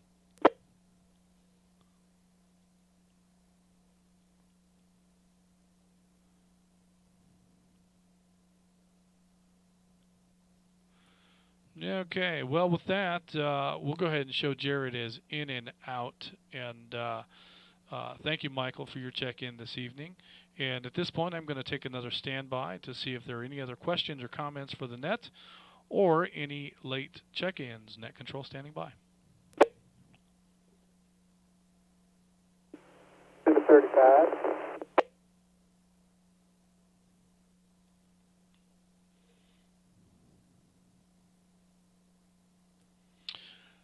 Was that Noonan 3-5? I'm not quite sure what I heard there. Go ahead with your traffic. Late check-in for Chattanooga 35.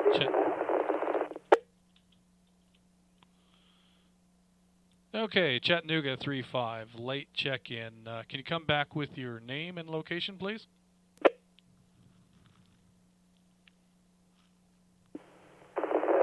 Richard in Chattanooga 35, WRFI 956. All right, Richard, we've got you in the log for your late check-in. Richard, can you tell us, do you have any projects for this summer or anything that you wish to engage in?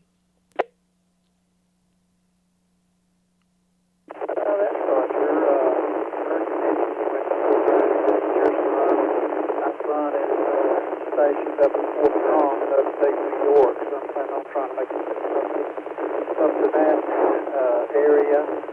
Maybe see some of the sites put this summer. And been trying to get the basement finished out. Trying to get a contractor in. I'm hoping that'll start in the next week or two, and probably take a couple of months to finish that out. So that'll probably take most of my summer up. Oh, yes. Well, yeah, contractors are fantastic for taking time. You get them hired, and they show up, and they do a little bit of demolition, and then they move on to another job, and you have to call them and ask them when they're coming back, and then they'll come back and work for a day or two, and then they'll move on to another job, and you'll spend all summer with that. You might not have time for your road trip. I hope that you're able to take your road trip before you hire the contractor, but in any case, that sounds like. Now, I didn't catch where you're going. I heard you say New York, but I didn't catch where at. But I also heard you say something about maybe visiting some places along the way, and I have to tell you, in the road trips that I've engaged in, that's something I've really always wanted to do more of, and never really felt like I had the time. Like, for instance, there's a TV show that my wife and I very much enjoyed. It's called Justified. It was on FX a few years ago. And the bulk of the story takes place in the community of Harlan, Kentucky.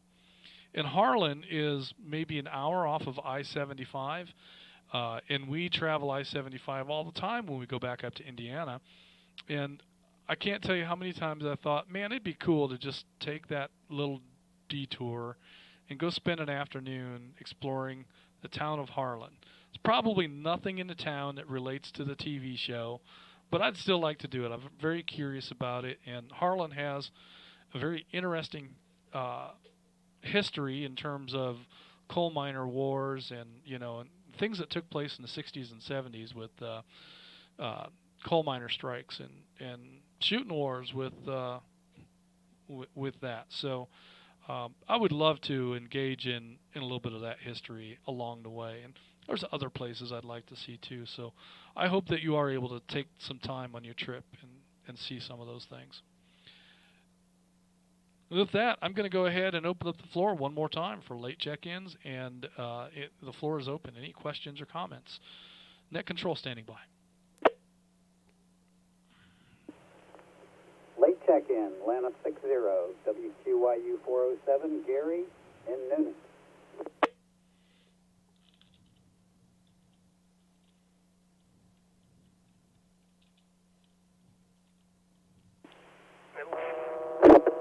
Atlanta 138.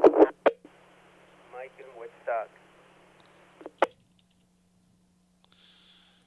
Okay, Atlanta 138, stand by, please. Mike in Woodstock, you were covered up there. If you would come back with your check-in.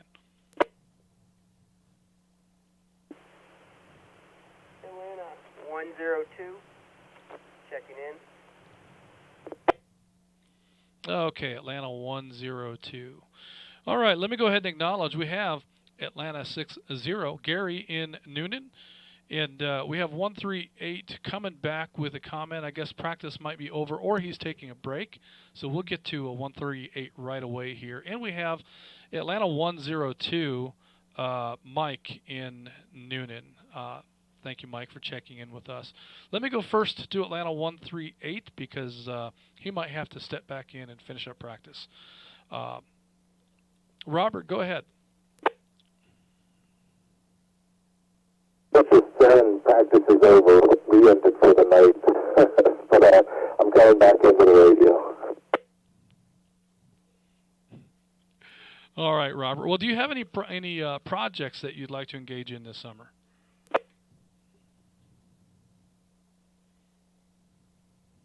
That stuff. Let's see. I want to finish my Barracuda. I want to finish the other car in the garage. I got a lot of stuff that I want to finish. So these are cars that you're restoring? Yes, it's a 1967 Plymouth Barracuda, and then the other car in the garage is a 1990 Dodge Omni. Well, the Dodge Omni I think that I'm familiar with. The Barracuda I've heard of, but I don't have an image of my mind of what that car is.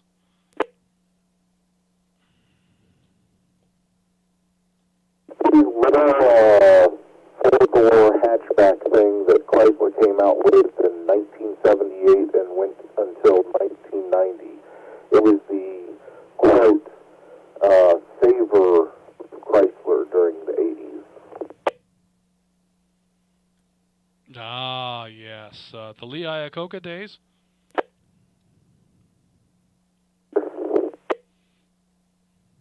Very good. Well, I hope very much that you're able to commit some time and finish at least one of those projects this year. Are there any other projects that you'd like to engage in? Do you have anything going on with radio? Yeah, I'd like to put up probably a 30-foot tower or a 40-foot push-up, like a lock-in push-up or manual crank-up type tower type thing up here at my house. Yes. I'd very much like to engage in a tower project myself, but we'll just have to see what develops. But good stuff. All right, Robert. Well, I'm glad you're able to make it back in here at the conclusion of band practice, and thanks for participating in the net. I'm going to hold off on Atlanta 60 here for a moment and move next to Atlanta 102, Mike in Woodstock. Mike, glad to have you in here. And is this your first check-in with North Georgia GMRS? That's a negative. I've caught the last couple weeks, Justin. I think you're going to go grab lunch sometime, me and you. I think we're right by each other. Probably. There, it's pretty remarkable how many GMRS license holders there are right here in Woodstock. If you go to the FCC ULS page and do a search for GMRS and then limit that search to the 30189 or the 30188 zip code, it'll blow you away how many people are right here holding GMRS licenses, and several members of this group as well. So it's a great little GMRS community all by itself. But yeah, definitely would love to get together with you sometime and have a bite of lunch. I was able to meet with Atlanta 26 and Atlanta 123 recently for lunch, and that was very enjoyable. Which reminds me, Flip, one of these days I need a telephone call from you. Unrelated topic, but yes, good stuff. Mike, do you have any projects for this summer? We always have projects going on around the house. got some big thing. I got 40 trees coming out of the backyard in a month and some new concrete. Besides that, got a family vacation going on in August to the end of July. So we'll stay pretty busy. Over. Oh, yes, yes. Well, is that concrete for a structure, or are you just going to pour a pad? We're going to be fixing a driveway due to the trees that need to come out. So the house is from '92, and an oak has torn up a bunch of the concrete, so it needs to be repaired. But the trees need to come out first. Ah, gotcha. Okay. All right. Well, yeah, a tree project. We did a lot of tree work here last year, and finished it up this spring. 947 and I moved a bunch of logs and got stuff in a position for a nice big burn sometime this month. And so we'll have to see when we can make that happen. Got a lot of brush to get rid of. But yeah, good stuff, and definitely would look forward to getting together with you. Are you able to get on the radio during the workday at all? That's a negative. We're electrical contractors in Woodstock, so we, work from 8 to 6, 8 to 7, and then I come in and just flip the station on. Yeah, all right, so 7, 8 o'clock at night, I should be able to raise you on the air. That'll work. All right, well, I will make a note here and reach out to you probably next week and see if we can put a plan together and talk further. Meanwhile, if you want to, you can send me an email at justin@nggmrs.org, and we can exchange contact info that way. So good to hear from you, Mike, and good luck with your projects, and look forward to catching up with you more as the weeks go on. Next on my list is Atlanta 60, Gary in Noonan. Gary, do you have any projects you'd like to complete this year?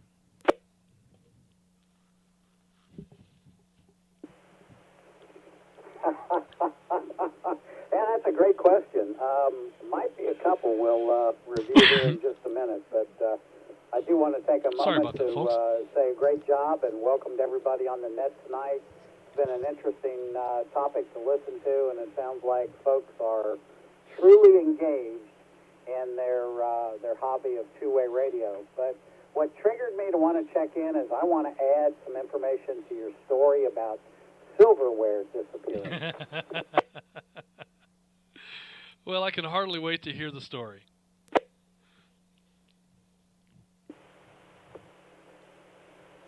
A number of years ago, I was eating at one of my favorite restaurants. I don't know if they're still in business or not. Olive Garden, up in Duluth, Georgia. And I unrolled my napkin, and I was kind of just tinkering with my silverware while I was waiting for the food to come. And I noticed that my knife was magnetized, and I just found that to be very odd. And so at the close of dinner, the manager, as usual, comes by and asks how was our meal. I'll take a break. And I told him, of course, it was wonderful, and I had a question. And he says, what is that? And I said, do you guys have a CAT scanner in the back? Because I've noticed that my silverware is magnetized. And he said, yes, we didn't have a CAD scanner, but we did have a big problem with our silverware disappearing. And he says for a number of months we had metal detectors at the door thinking that our patrons were stealing our silverware. Right? Turns out that didn't reveal anything going on, so they started looking deeper into it, and now they have some very strong magnets epoxied to the inside of their garbage cans where they scrape off the food. Oh. And they discovered that they were losing a lot of silverware just from people in the kitchen scraping the food off and letting the silverware go in there. And so the magnets would catch the silverware, and thus they began to limit their losses. I found that quite interesting. I've never heard that before. That's fantastic. That reminds me of a story from my wife's brother and my brother-in-law, Drew, tells me that they were having an issue with silverware disappearing, and it was because the kids, rather than wash the forks and knives and spoons, would throw them away, and that had gone on for quite some time, and it got to the place where they didn't have enough silverware to for everybody to have something if they all ate at the same time. So the kids had to suffer for a little while until they had the opportunity to purchase some more silverware, and they learned that maybe they shouldn't throw that away. But interesting stuff. The staff was throwing that stuff away. I wonder how many dishes they threw away as well. Yeah, Lord only knows. But the projects, of course, we spent most of last year building the Heathkit radio shop down here, and we took residency in it around late October, and it's been wonderful putting that together and getting it ready. And now we are involved in getting ready to do a lot of landscaping around the building and the yard to get all that ready. That's one project. And of course, our ongoing projects, as you have talked about tonight, is our rework up at the new flagship 765 repeater site. We had to move over there when it was still winter, snow on the ground when we first arrived, and as you speculated, we picked an antenna that looked good, but turns out it's suffering. So we've got some big work efforts coming up to get on the tower and site clear some bad antennas off of it, and get.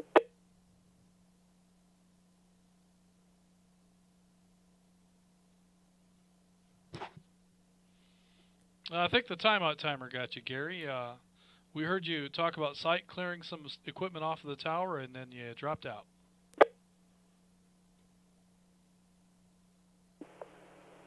Yep, we suffer from the same thing down here as everybody else, timeout timer.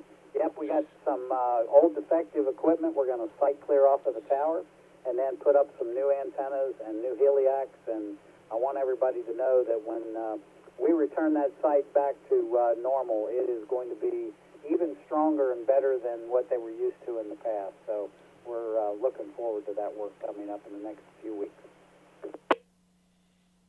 Ah, very, very good. And something that I bet a lot of folks don't realize is that we have a significant difference in height from this tower versus the one that we were on. What is that difference? The original tower that we were on was only 80 feet tall, and now the tower that we're going to be on is 100 feet taller. It's a 180-foot guided tower. That's probably about at the same elevation above sea level, but we really expect that additional 100 feet. We'll have the receive antenna at the top of the tower, and then 40 foot below it, we will have the transmit antenna. That will put the transmit antenna to be roughly, 60, 70 feet higher than it was before. So we're really expecting some better results. Ah, very good. And we do not have a navigational beacon to contend with at this new site, do we? Like has given us fits at Pine Log.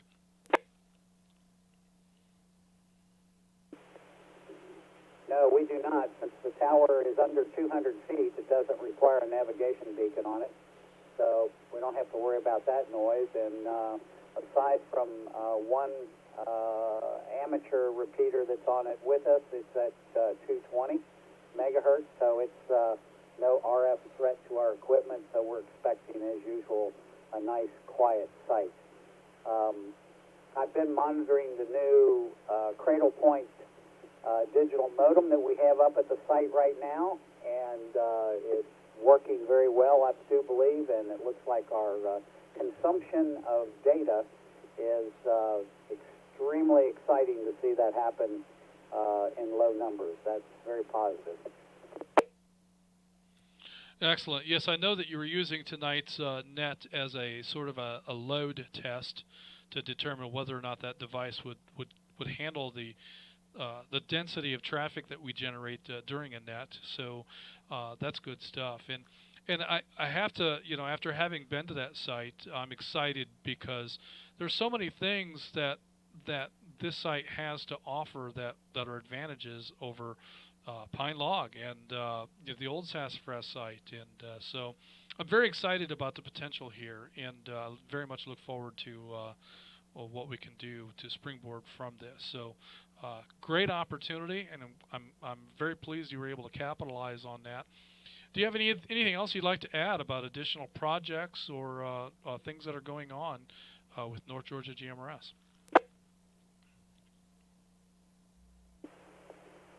Yes, and I appreciate the opportunity to share that. We do have some future North Georgia GMRS repeater projects in the making.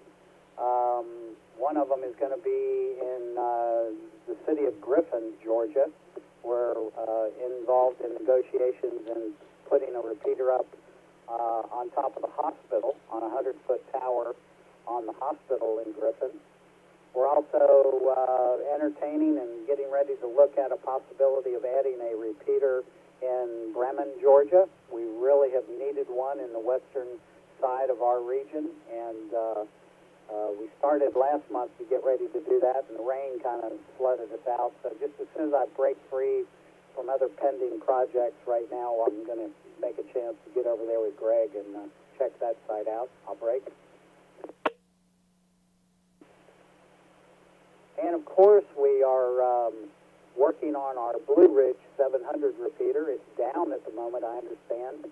And I have made plans and reservations to get up to the site next Wednesday and take care of that and get that repeater back on the air. And just as soon as we finish up with our work at the flagship site, we will be then installing the microwave link between flagship 675 and Blue Ridge, and that'll be bringing the Blue Ridge repeater into the network.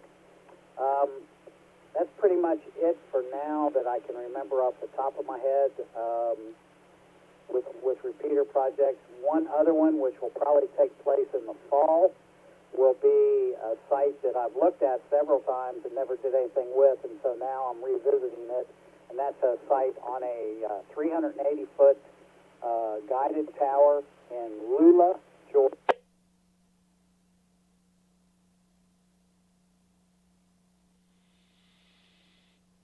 All right, once again, I think you got bit by the timeout timer. We heard you talking about a 380-foot tower project perhaps this fall in Lula, Georgia, and then we lost you.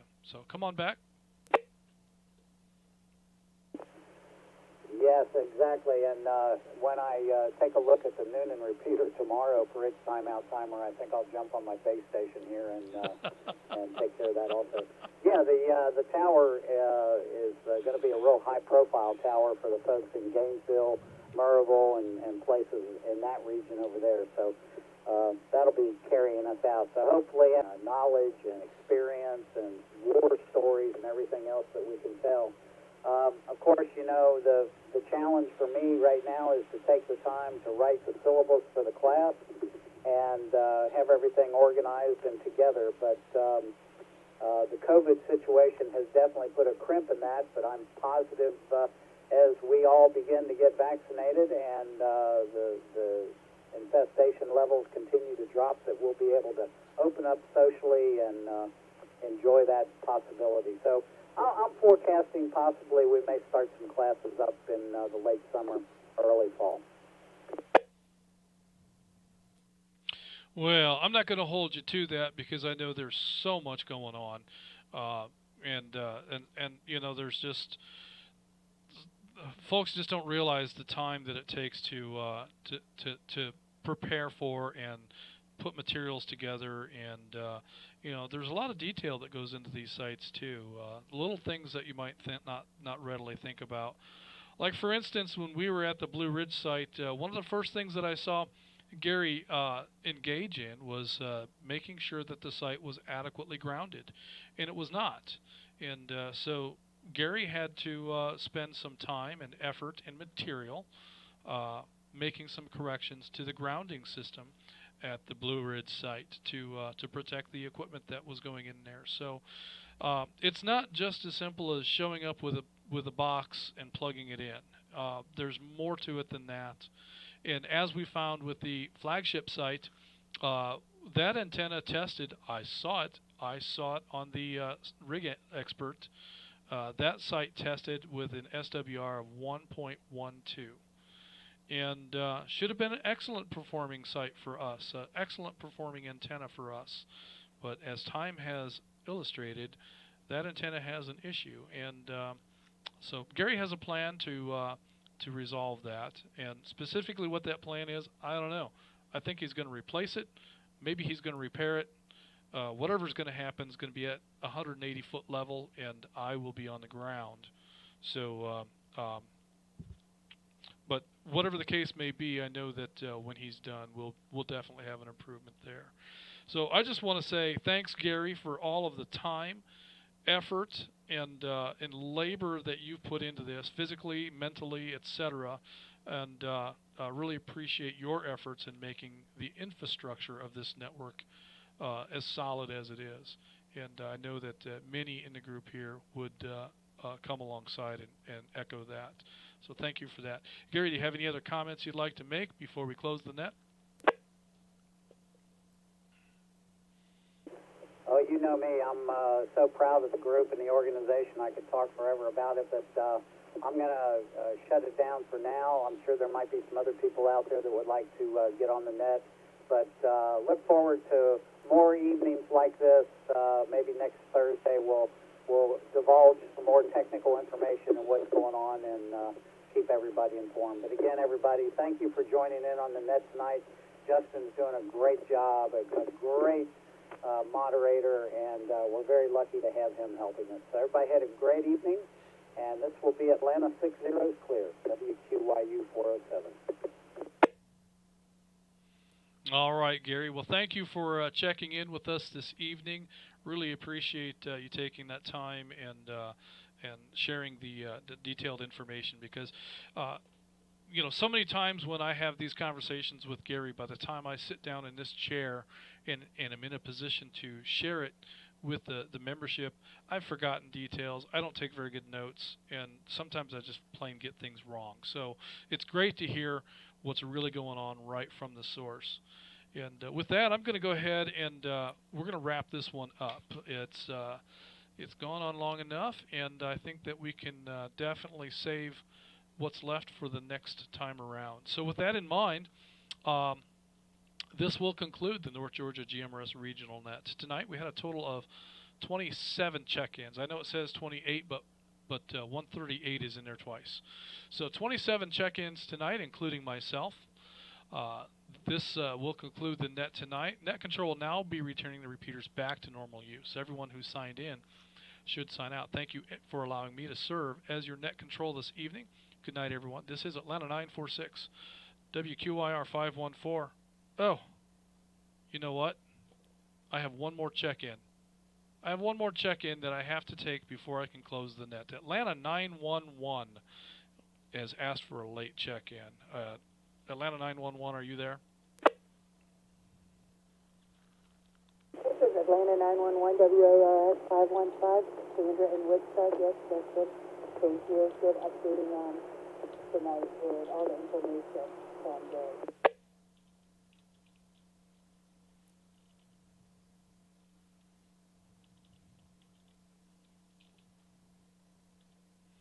Ah, yes. Well, thank Gary for all the good information. All I had was rumor and innuendo.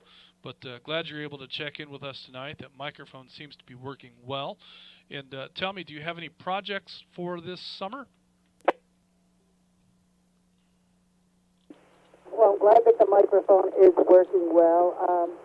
Yeah, there's always projects, but there's little projects housed here in downtown Wichita. Of course, working on the garden, decluttering, getting rid of stuff, and then possibly another move this summer so I can start a garden from scratch. Have a couple different travel outings to go to. But other than that, just trying to get some projects, some little minor projects done.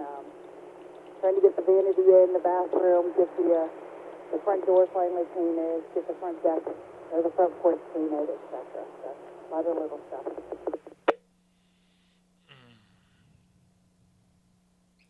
Well, fantastic. And you know, that little stuff adds up to be big stuff. And so these projects sometimes, and I know that 947 can tell you, time and time we get started into something that I expect will take a little bit of time or a half a day, and then we find out that we need additional material, or we need a tool I don't have, or we need just someone who knows better how to do the task than I do. And so little projects very often turn into bigger than we expected projects.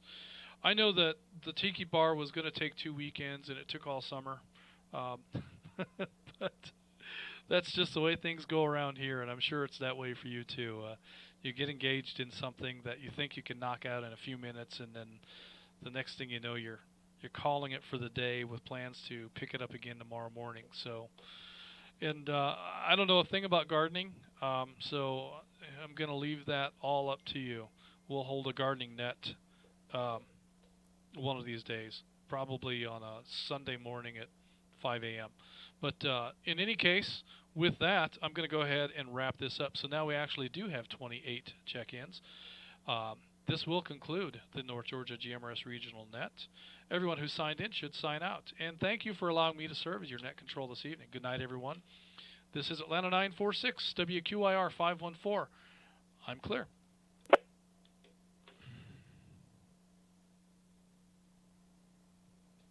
Atlanta 946, 285, right, please.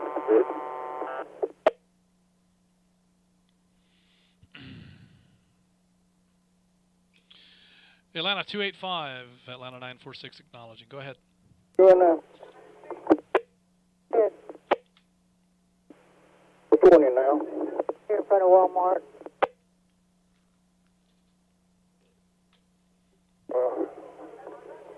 I guess you're coming straight on home, right? Well, I'll see you in a few minutes then. WQVG 4 clear. ZA 442, I'm clear. Atlanta 285, Atlanta 946. Go ahead, CV. Atlanta 285. Hey, CV, go ahead.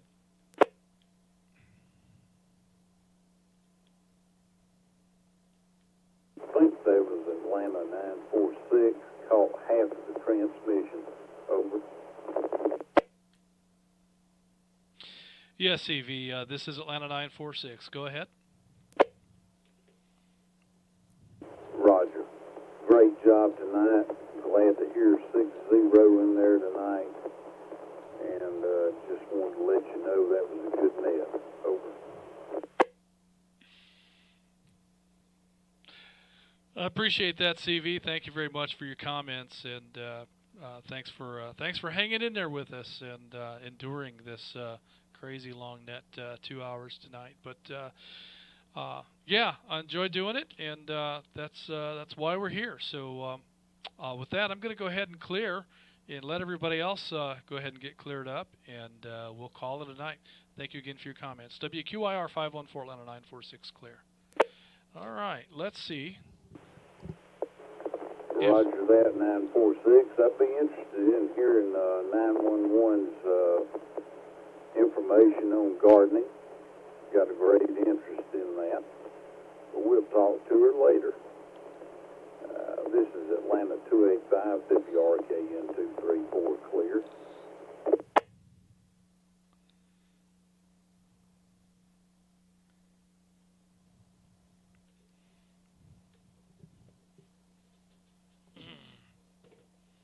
All right, YouTube. Atlanta 138, WRCA 209. Let me see if I can do this. Atlanta 141, WRKS And then I'm going to 900, do clear.